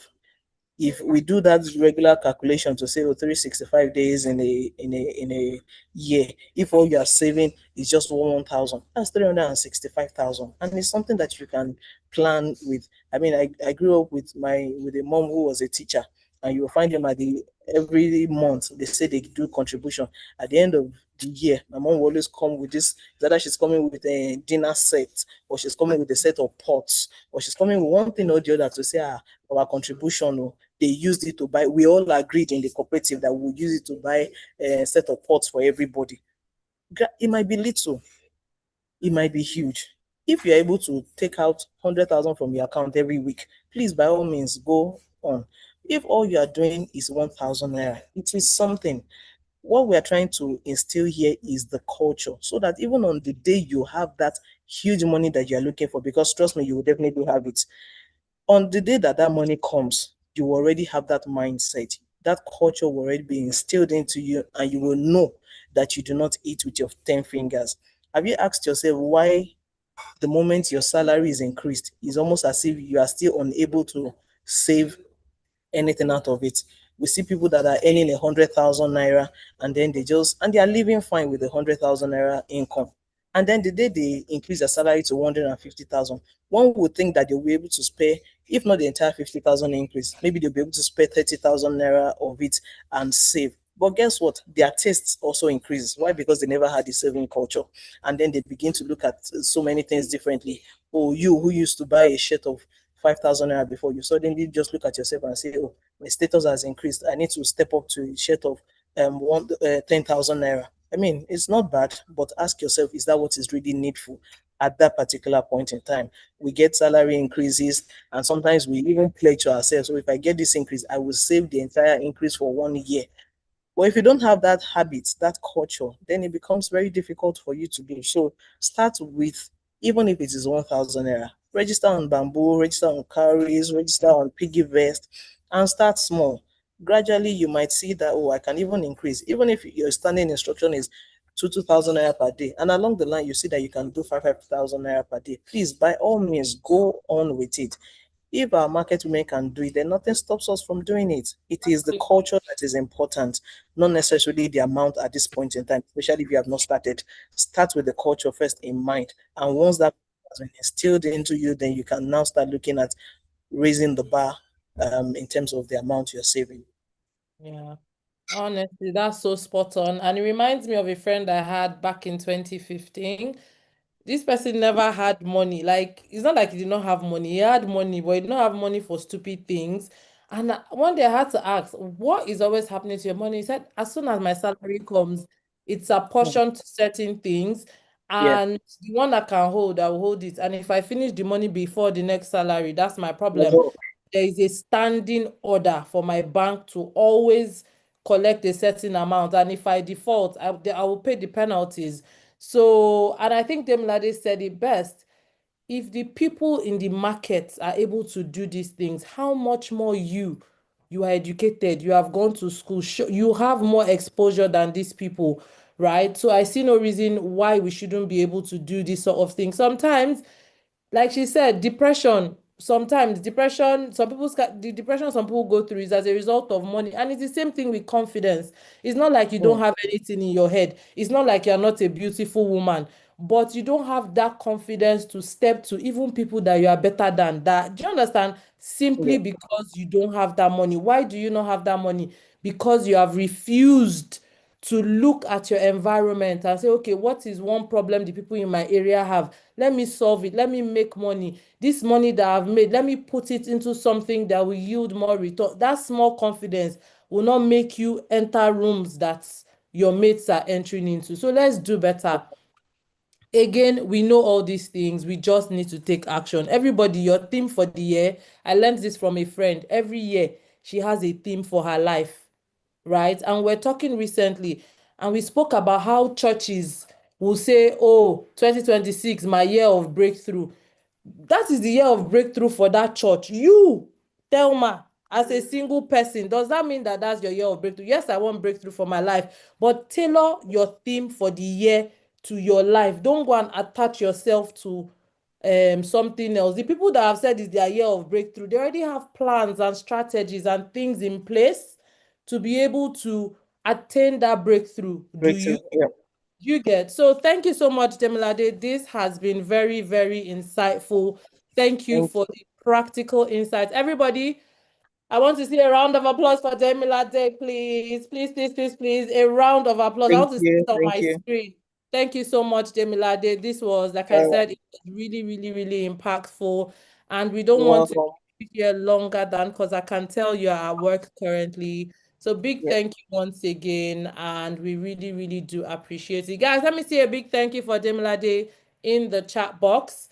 Thank you. And please let me shout out to my husband and my mom. Apparently, they're on this call. Oh, Thanks for it's your joining. mom, Lara. Thank you so much, mommy, for being here. Yeah. Thank you, Uncle Bernard. Thank you, thank you, thank you. God bless you guys for being here. We appreciate your presence.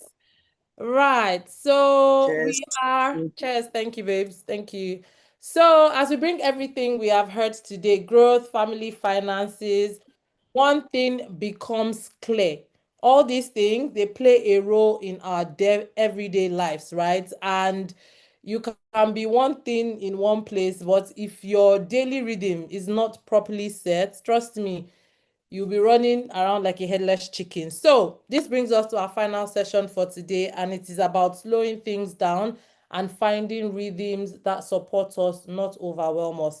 Our final speaker will be speaking to us on daily rhythms for moms, simple self-care and wellness practices to support your season.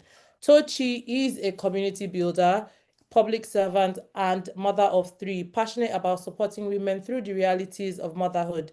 She is a motherhood and stress management advocate who empowers mothers to prioritize their well-being, stress less, and thrive.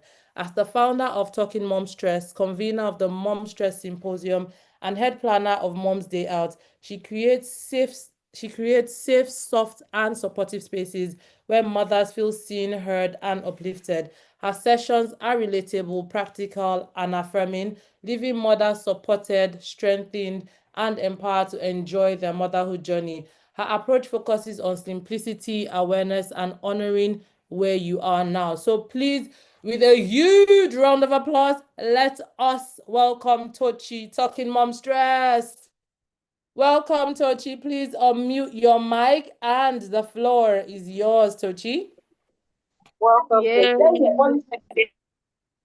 Thank you very much. Thank you very much. Please, I would have to take permission not to start my video. Please, for reasons best known, I beg, please just pardon me. And if at any point you cannot hear me, please let me know as well. Can you hear me right now? Can you hear me? Can you hear me? All right. Thank you, Kay. It's almost midday. Good afternoon. Good morning. Hello, my beautiful mamas. Thank you, Thelma, for this beautiful opportunity. Like I've learned from the first speaker, and it's just been insightful. It's been exciting, and I'm so happy to be here. Hopefully, I can stick to my 20 minutes time frame. Me that I like talking. Anyway, let's get into it. Hi, Tolu. I see my community members here. Thank you. Thank you for coming. So I want to start by saying this clearly. This session is not about adding more to your already full plate. And it's not about having you spend so much money. In fact, even though Demilade has already, told us few tips and tricks on how we can save more, despite the fact that we may not have so much, and even if you have so much, it doesn't mean that you just go on spending, endlessly. So this is not supposed to help you spend more. Okay, so just please stick with me to the end. It's about helping you thrive with the full plate that you already have. And for some of us, when we hear self-care, sometimes we feel exhausted already because we are thinking, it sounds expensive, it's time-consuming, or it's unrealistic. But the truth is, yes, you may have big money to spend on spa dates and going on vacations and all of that. But what truly sustains us as moms is not the big breaks. It starts from the simple daily acts of self-care.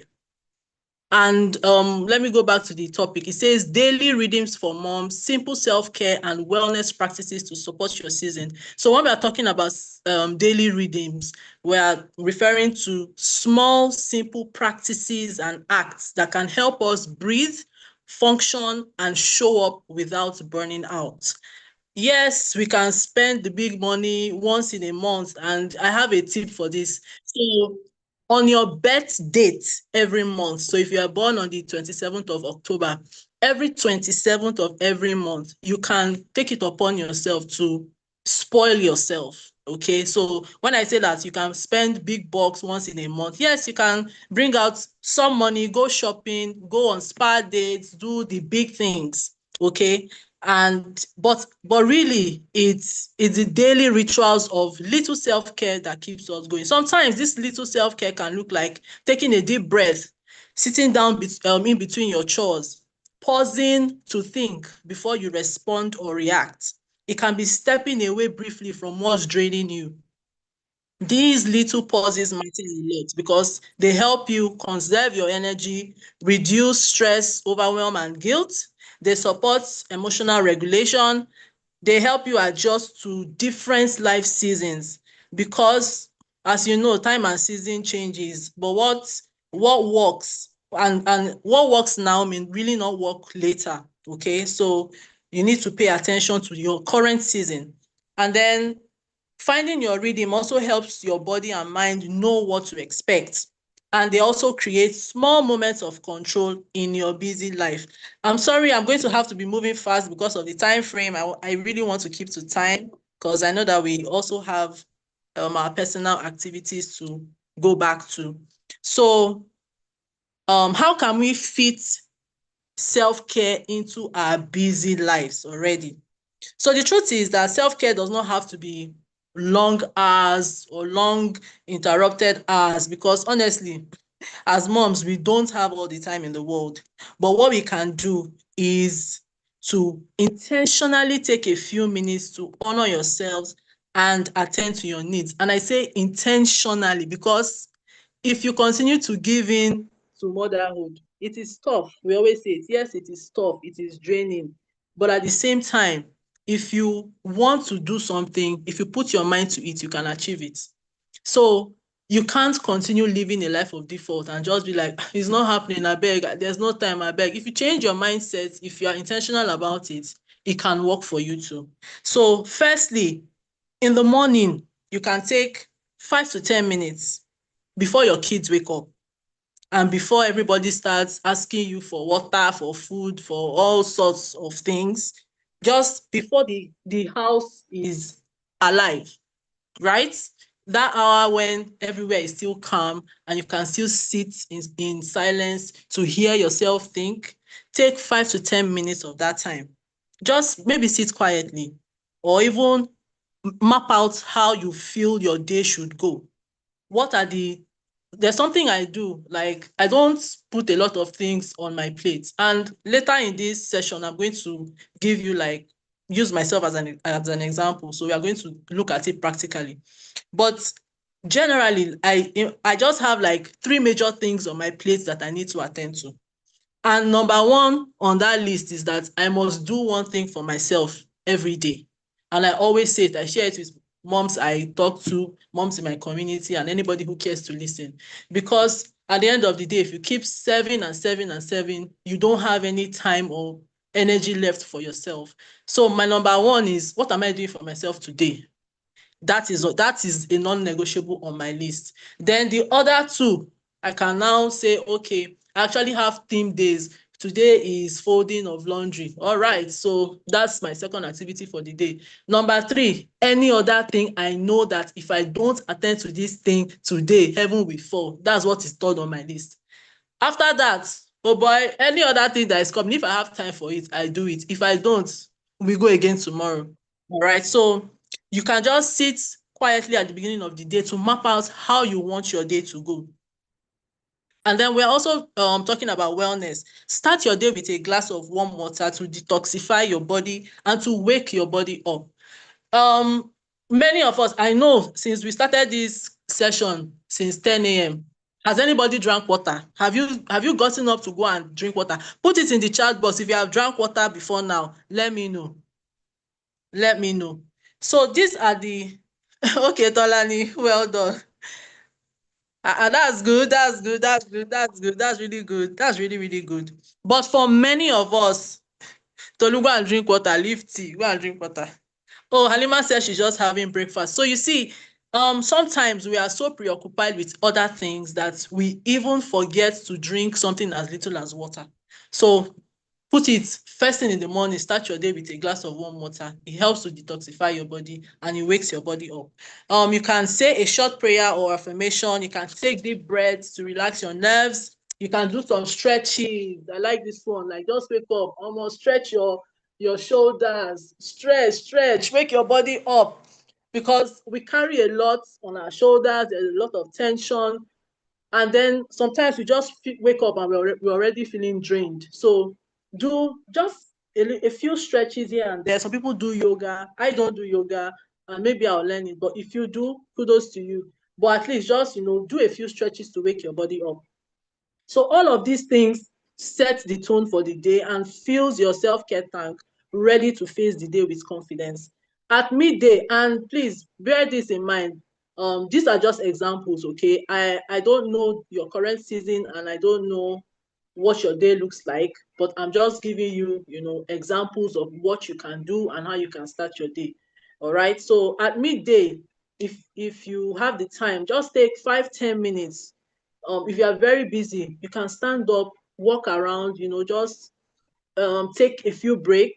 You can sit in between your chores. I don't always advise moms to jump from one chore to the other. You finish mopping the whole house, next thing you want to go and start making or cooking, next thing you want to go and start washing. When do you have the time to sit down? At the end of the day, your back is paining, your waist is paining, you're having headache, you are feeling dizzy, and this is really not healthy and it's not good for you. So I always advise moms to sit in between chores.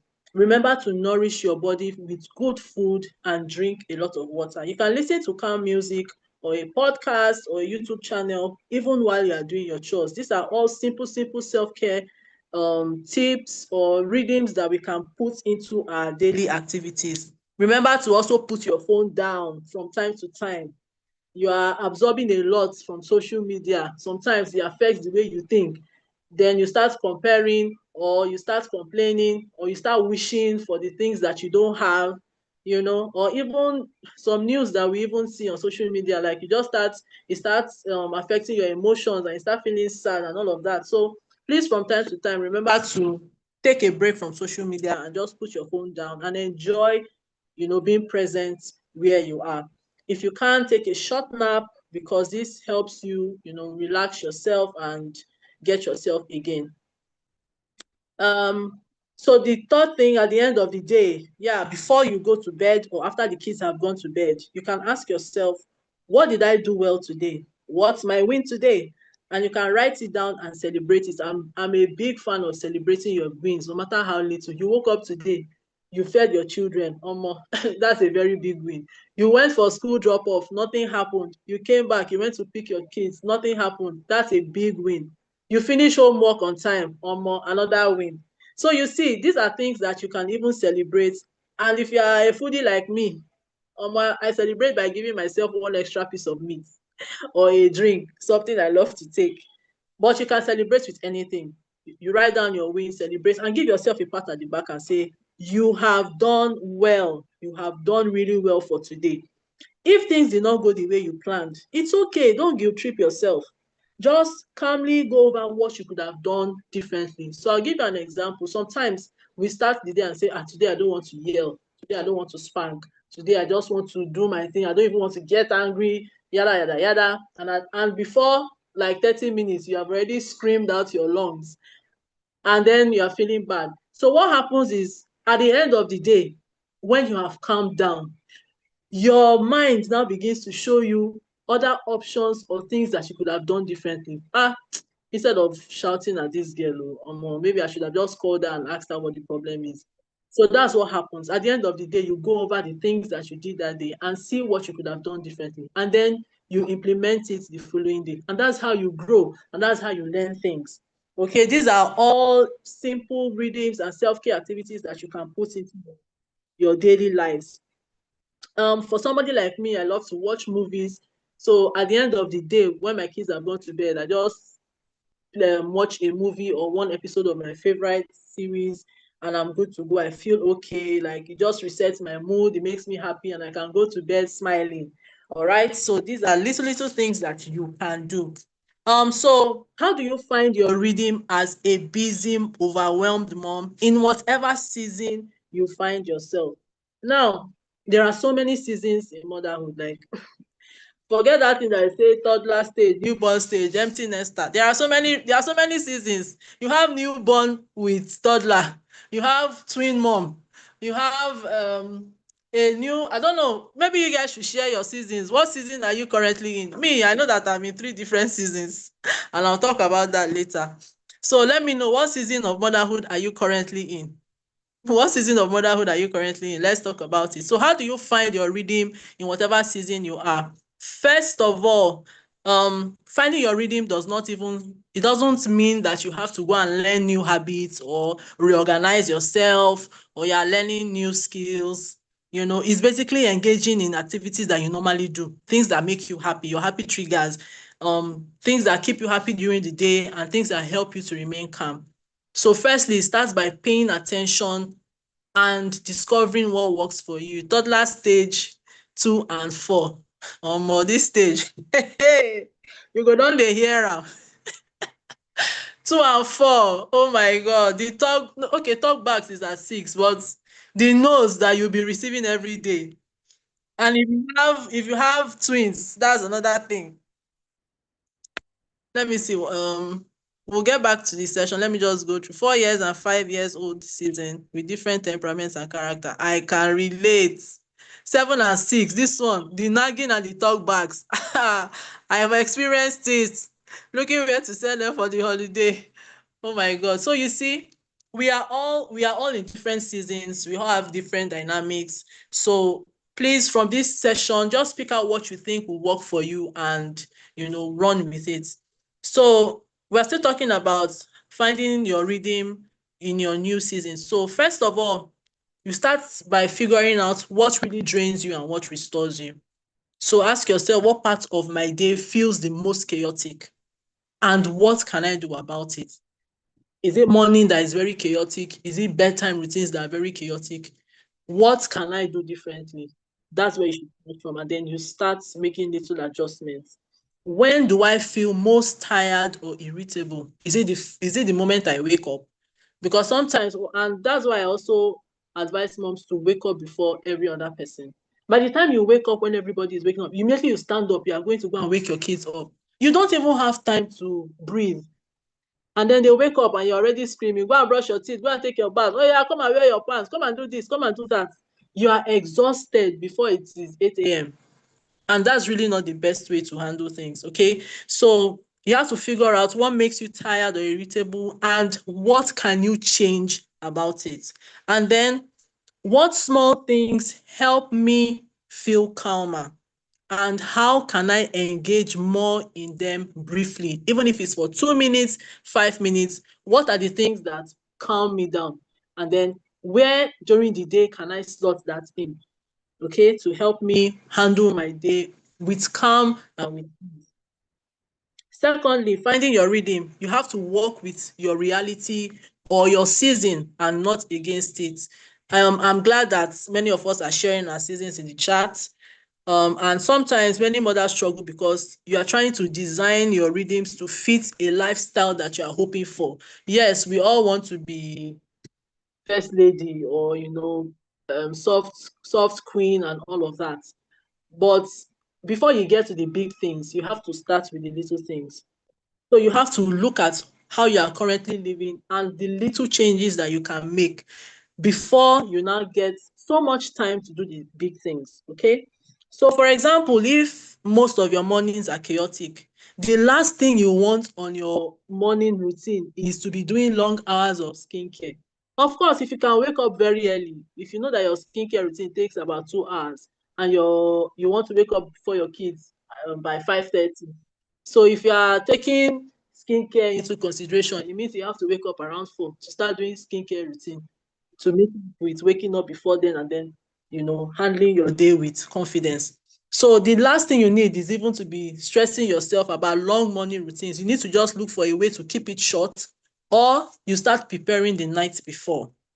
So a few minutes of alone time at night can work better instead of starting your day extremely early because you want to wake up before every other person. So for somebody who is in a season where she cannot find time to stay fit, I know that we have all set New Year goals. I want to hit the gym. I want to lose 20 kg. I want to do all of that. But you're looking at your current season and you don't even have the time to even walk around your estate. So something you can do. Me, I love dance routines. I'm not a gym girly. I know some people here who are gym girlies, and I love it for you. I've never been and I am not. So, but you see, dance routines, leave it for me. I can dance in my parlor from that for like 2 hours. I don't mind. So you may want to even consider that, considering the season that you are. If you're in a season where you have time to hit the gym, please do that. But if you cannot find the time to go to the gym, you can do simple workout routines in your house. Check on YouTube. You see some channels that that share easy mom routines, workouts, and you can just do early in the morning, 5-10 minutes. You do it, and you are good. Okay, you can just go outside your house and do a few workout routines, walk around, skip something as simple as skipping goes a long way. All right. So just check out the season where you currently are and what you can do. Keep it small. Keep, like we were saying, start from the small things, the inexpensive things. Keep it small and things that you can easily repeat every day. So having a good rhythm is not something that works only on the days when you are good. Even when it's hard, even on tough days, there are things that you can easily anchor on and, practice. Things that you can do even when you're finding it difficult to do. They are just short, simple, straightforward, and then they help you feel better. So let me drive this home and make it a little bit more practical. I'll use myself as an example, okay? So I'm a 9 to 4 hybrid worker. I'm a community founder. I'm a content creator. I'm a mom to a preteen, a 7-year-old, and a 2-year-old. I don't have a help. I don't have anybody living with me. And mostly I parent alone because my husband is away on work trips. And for me, I have recognized that this is an extremely full season for me. Sometimes, myself, I used to wonder, like, how do I find the time to do the things that I do? Okay, and I had to sit down, especially for this session, I had to sit down to pinpoint all the things that I do that actually help me, find my rhythm and hit my day with, so much confidence and calm. And it doesn't mean that I'm perfect. No, I'm far from perfect, but sometimes I'm able to catch myself when certain things are happening and do better. So I've recognized that I am momming. Are you with me? Are you with me? Are we still together? Are you feeling it? Am I making sense? Are you gaining value already? I hope I'm not talking to myself. Oh. Okay, thank you, Halima. So I have identified that I am momming across 3 different developmental stages at once. And that means that my days are full, my days are layered, and there are so many transitions going on at the same time. And what does that do to me? It means that I have to be on my top, on my like A game. I have to be very intentional about the things I do and what I say. And I have to make a lot of switches to meet different needs at the same time. And I'm talking about meeting emotional needs for both myself and my children, meeting their academic needs, meeting my own career needs, physical needs. And in fact, this is just like the tip of the iceberg. There are a lot of things that are embedded in it. And I hope that you can also see the level of intentionality required. Okay, so finding my rhythm as a busy mom does not mean that everything has to be perfect. It does not. But I try as much as possible to handle my own responsibilities and take care of myself in a way that everything flows together and works for my own good. So how do I do it? Number one, like I said, I'm fully aware of my season. My mindset, I work on it every day. Like, yes, I can do this. I can achieve it. It's something that people do. Come on, I see even our parents, some of them had 12 children, and sometimes I'm asking, like, how did you guys survive? Yes, some of them might have had people who lived with them, but these are still, they are still moms who had children as much as that, and they still survived it. So why should my own be different? And sometimes I used to pray, like when I was growing up, I used to pray to have twins. And I'm telling my husband now, like, God knew that if he had given me twins, maybe I would have collapsed since with the way I used to handle things then. But I'm wiser now, So I thank God that he gave me the things that he knew that I could manage. So I acknowledge that I will not always be free. I will not always have free time on my hands because of, the level of things that I do and how busy my season is. But I make sure that there must always be time to attend to my own need. And that's where I said that out of the 3 things I do, number 1 is that I must make time to do something for myself every day, at least just one thing to make me happy, to attend to my need, just something for me. I must do it. And that's number 1 on my priority list. Secondly, I also accept that I will not always follow my routine. Things will not always go the way I want it to go. But I also give myself grace. And I manage by engaging in the little self-care activities that I do in between my chores. So before we start the day, like a day before, we prep a lot. We prep a lot in nights before. So clothes, there are clothes that they're wearing to school, they put their socks in their shoes, they bring out their underwears, everything is arranged. And then school lunch, if I have to prep school lunch, like maybe I need to cook in the morning. So if there are things like veggies, small sauces, some of all those things that just make my life easier in the morning, I prep them the night before. They fill their water bottles, and all of this just makes morning less chaotic for everybody. I can't deal when I wake up in the morning, you're telling me you're looking for one leg of your sandals. Like, with everything I have to do, I should come and be looking for one leg of sandals. That one alone will even start pissing me off. So I have recognized all of these things, and we've started to map out our day in a way that will be less chaotic for us. Then, like I said, I wake up earlier than the house. So I wake up in between 5 and 5:30. I don't set my alarm, but I know that every time I wake up is always in between 5 and 5:30. And that's just the thing about finding my rhythm. And then this gives me like a lot of head starts, okay, to set my day right. And sometimes I just sit quietly, sometimes I take deep breaths, and sometimes I use that moment to just plan my day ahead, to emotionally prepare myself. I say affirmations, and I also plan for my posts across all social media platforms.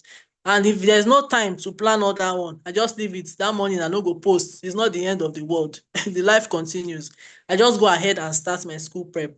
And I also realized that it takes us about 2 hours to get ready in the morning. Okay, so putting that in consideration, my kids wake up between 6 and 6:30. Their school is just behind my house. So the one of journeying through traffic and all of that, I no fit. So I just made it as simple and easy for myself as possible. Okay, so my girls are my preteen and my 7-year-old. Most times they prepare themselves. So but they are very slow. They waste a lot of time, and I've recognized that. So when I want to start school prep, I first of all put their bathing water. I wake them up, and all of them, I just push 2 of them inside the bathroom. Oh yeah, go and take your bath. Because if I leave them there, they'll just be stretching and gisting and taking their sweet time, and then we'll eventually go late. So I just take them to the bathroom and ask them to start freshening up, and I supervise them from time to time. Then I go to the kitchen and I just start making breakfast and packing school lunch. And then when I'm done with that, I now start preparing my toddler. Then I take my bath, and we all say our prayer together. Sometimes when I wake up by that time, I don't pray. I do other things, because I know that before we step out, I will definitely pray. There's no how I'll leave my house without praying. So we just, all of us, come together at that particular time before we step out. We pray, say a passage and all of that, and we start our day. Okay, so that works for me. That works a lot for me. Then on the days I work from home, such as today, I don't rush to pick them up. I don't rush for pickup at all. I take some time before pickup to journal. I love journaling in the afternoon. Is my time up? Yeah, Tochi, time check, please. So maybe we can start Okay. rounding. Okay. There's no problem about that. So aside all of this, I lean a lot on my support system. I have my in-laws living close by, so I lean a lot on them. So you have to check your season and what would work for you. If you are breastfeeding, or if you're in your new mom stage and you know that it takes a lot of, in this season you are surviving a lot, so you may want to lean a lot on your support system. You want to get proper nutrition, take lots of liquids, nuts, oats, get good sleep and emotional support. Just be creative about what you do, basically. Okay, and then pause before you react and listen actively. So in your current season, self-care can look like going to bed early, eating properly, delegating tasks, asking for help, saying no to extra commitments, meal planning, bulk cooking, leaning on your support, doing one thing for yourself. And these are not weaknesses. These are just wise adjustments that help you manage your stress, create more time for yourself, and let you engage in self-care. So try to be consistent as much as possible. And consistency does not mean that you will not fail. Okay, consistency means that even though it fails, you get up and you go again tomorrow. You may miss some days may not be smooth, you may get tired, life will interrupt you, definitely, but that doesn't mean that you give up. It simply means that you begin again with intentionality. And of course, we always pray for long life to reap the fruit of our labor. It starts from how we take care of ourselves and how we prioritize our needs and happiness. And you can enjoy motherhood despite how difficult it is. So I hope this has spoken to someone. I hope you got value for this. Thank you very much. Thank you, Thelma. Thank you so much, Tochi. This was very insightful as always. Everybody, can I get a round of applause for Tochi? Thank you so much for sharing everything in regards to daily rhythms with us, moms.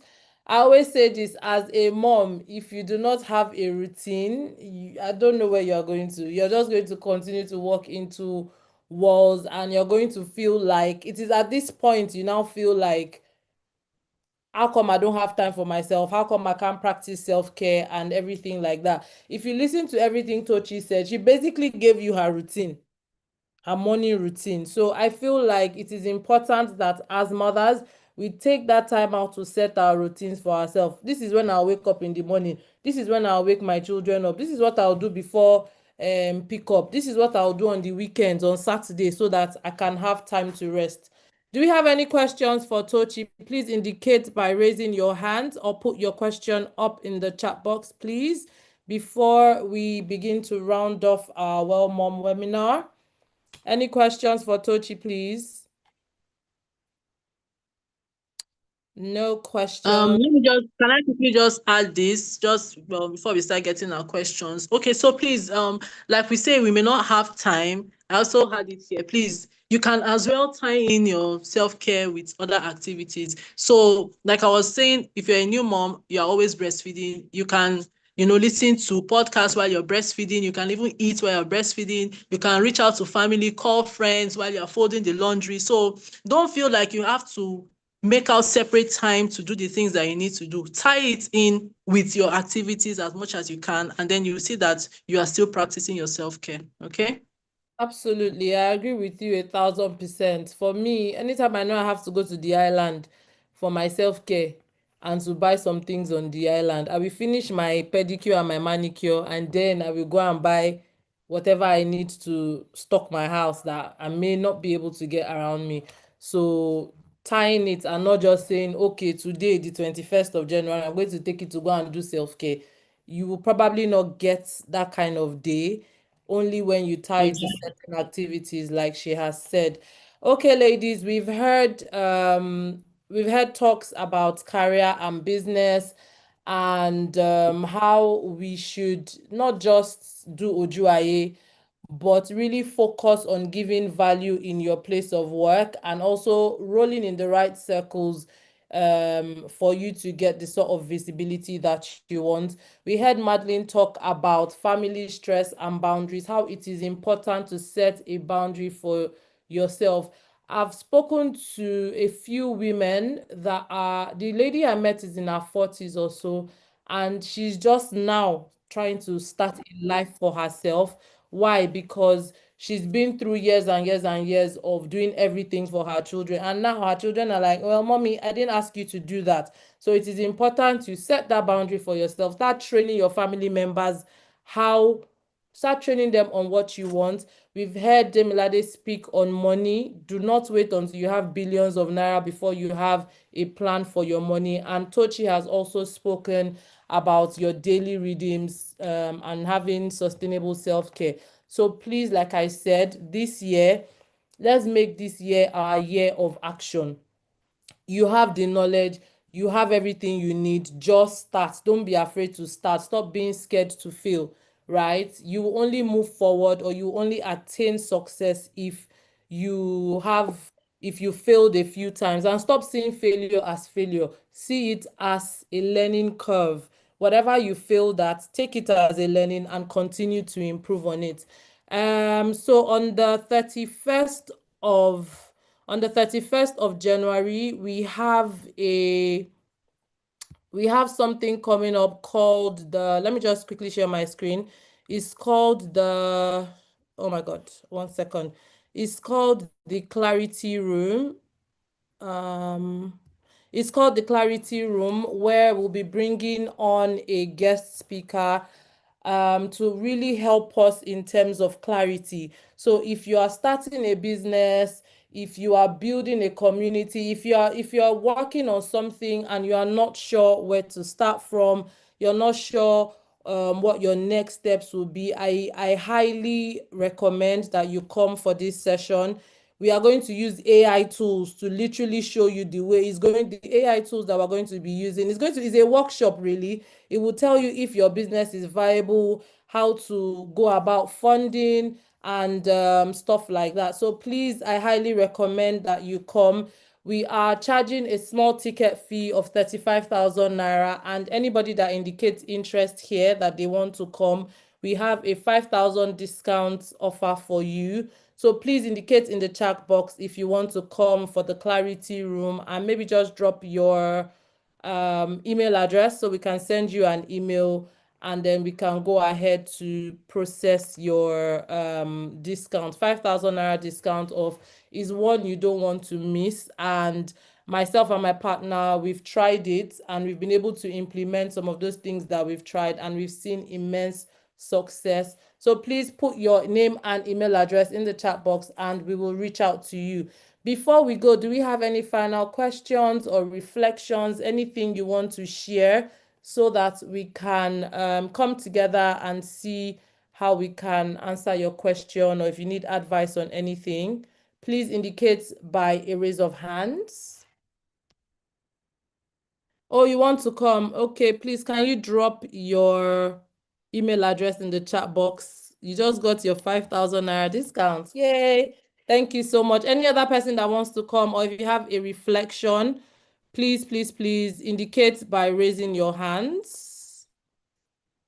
So what stayed with you today? Based on everything that we've heard, has anything become more evident or slightly clearer? Or have you, what tools did you leave with today that you're sure that you're going to implement? And most importantly, I want to hear from everybody on this thing. What is one thing you are giving yourself permission to do differently starting from now? Does anybody want to unmute and please speak on that? What's one thing you're giving yourself permission to do differently from today? Why are we quiet, ladies? What's happening? Are we still here?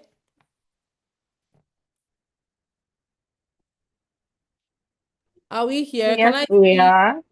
Yes, Okay. we are. So for me, I'm going to continue to teach everyone in my house to take care of themselves. Emphasis on continue, because I noted what the speaker said about teaching everyone to take care of yourself so that you too you can have peace. So I think that just kind of wraps it up. Like you're on the right path, and the little steps just kind of amount to big results at the end of the day. And also most importantly, the money bit, you know, putting your money in little places and just ignoring it. I think that part where you ignore it and then you come back to compound, interest, that one is the one that is most important, because I save and after 6 months I'm keeping. So it's just leave the money there and just come back to it when it's a bit, bigger, where you can actually use it for something substantial. So yeah, that's it for me. That's awesome. That's awesome. Somebody in the chat room said, one second, let me pull that up. Somebody said she's going to start to set boundaries for her family so she can put herself sometimes first. Debbie, please put yourself first every single time, okay? There's nothing wrong in putting yourself first. If you don't put yourself first, it's hard for you would always come back to this place of, oh, why is it that nobody has time for me? Alicia said, learning to prioritize myself. I spend my day serving my family with zero time for myself. Awesome. Somebody says to prioritize my general well-being, me time, and spend more money on myself. I love that. Someone else said, my main take home today is giving my year a theme. That is fantastic. My theme for the year is being intentional. Me too. Intentional in everything concerning me. I love that. Tolani says, for me, it is paying attention to my current season in motherhood. Let me drop this thing. Let me say this thing before we leave. How many of us have been in paid employment or we are currently in paid employment? Please indicate with your favorite emoji. I'm bringing this up because I know that when I was in paid employment, I used to do a lot of reporting. And one thing I know that I swear by is automating all my reports. The only thing I cannot automate is maybe my response to an email, which if I sat down, I could. So I feel we should also don't just leave that automation to your 9 to 5. Don't leave that automation to your business. Automate your home. Surely there's certain things that can go on in your home without you being present. So let us look at it's good to sometimes look at your home as you would look at your work and look for different aspects of it that you can start to automate and say, okay, mommy does not need to be home for this action to happen. Do you understand? So that is one of the ways that you would now start to get time to practice self-care, spend time for yourself and stuff like that, right? Stephanie says, for me, my take home is retraining my children and husband and setting boundaries, like children barging in when I'm on a call. Also, the part of savings. I'm taking my savings culture very seriously this year. I love that. And also Alicia says, and also doing something nice for myself every month. I never do anything nice for myself, and the idea excites me. That is awesome. Thank you, ladies, so much for not just coming for this session, but taking out time to invest this entire thing into ourselves. I know it's not easy, but I want each and everyone to leave here today with that fire burning in us for us to take actions on all of these things that we have said. Elizabeth said, I've learned so much, prioritizing myself, prepping a lot a day before, having small me time daily, money management, and retraining my husband. You guys, I want you guys to come back and tell me how this retraining husband went to. It's going to be a little bit of drama, but trust me, you can do it. Just start in small batches. And when you are doing it, don't command anybody, right? Do it with your inside voice. Do it nicely so that nobody feels like you are disrespecting them or anything. And once again, on behalf of everybody at the Mindful Moms, we want to say a very big thank you for coming out for this session today. And we will see you guys in the next one. Thank you, guys. Have a lovely, lovely day and rest of the week. Bye. Bye. Bye.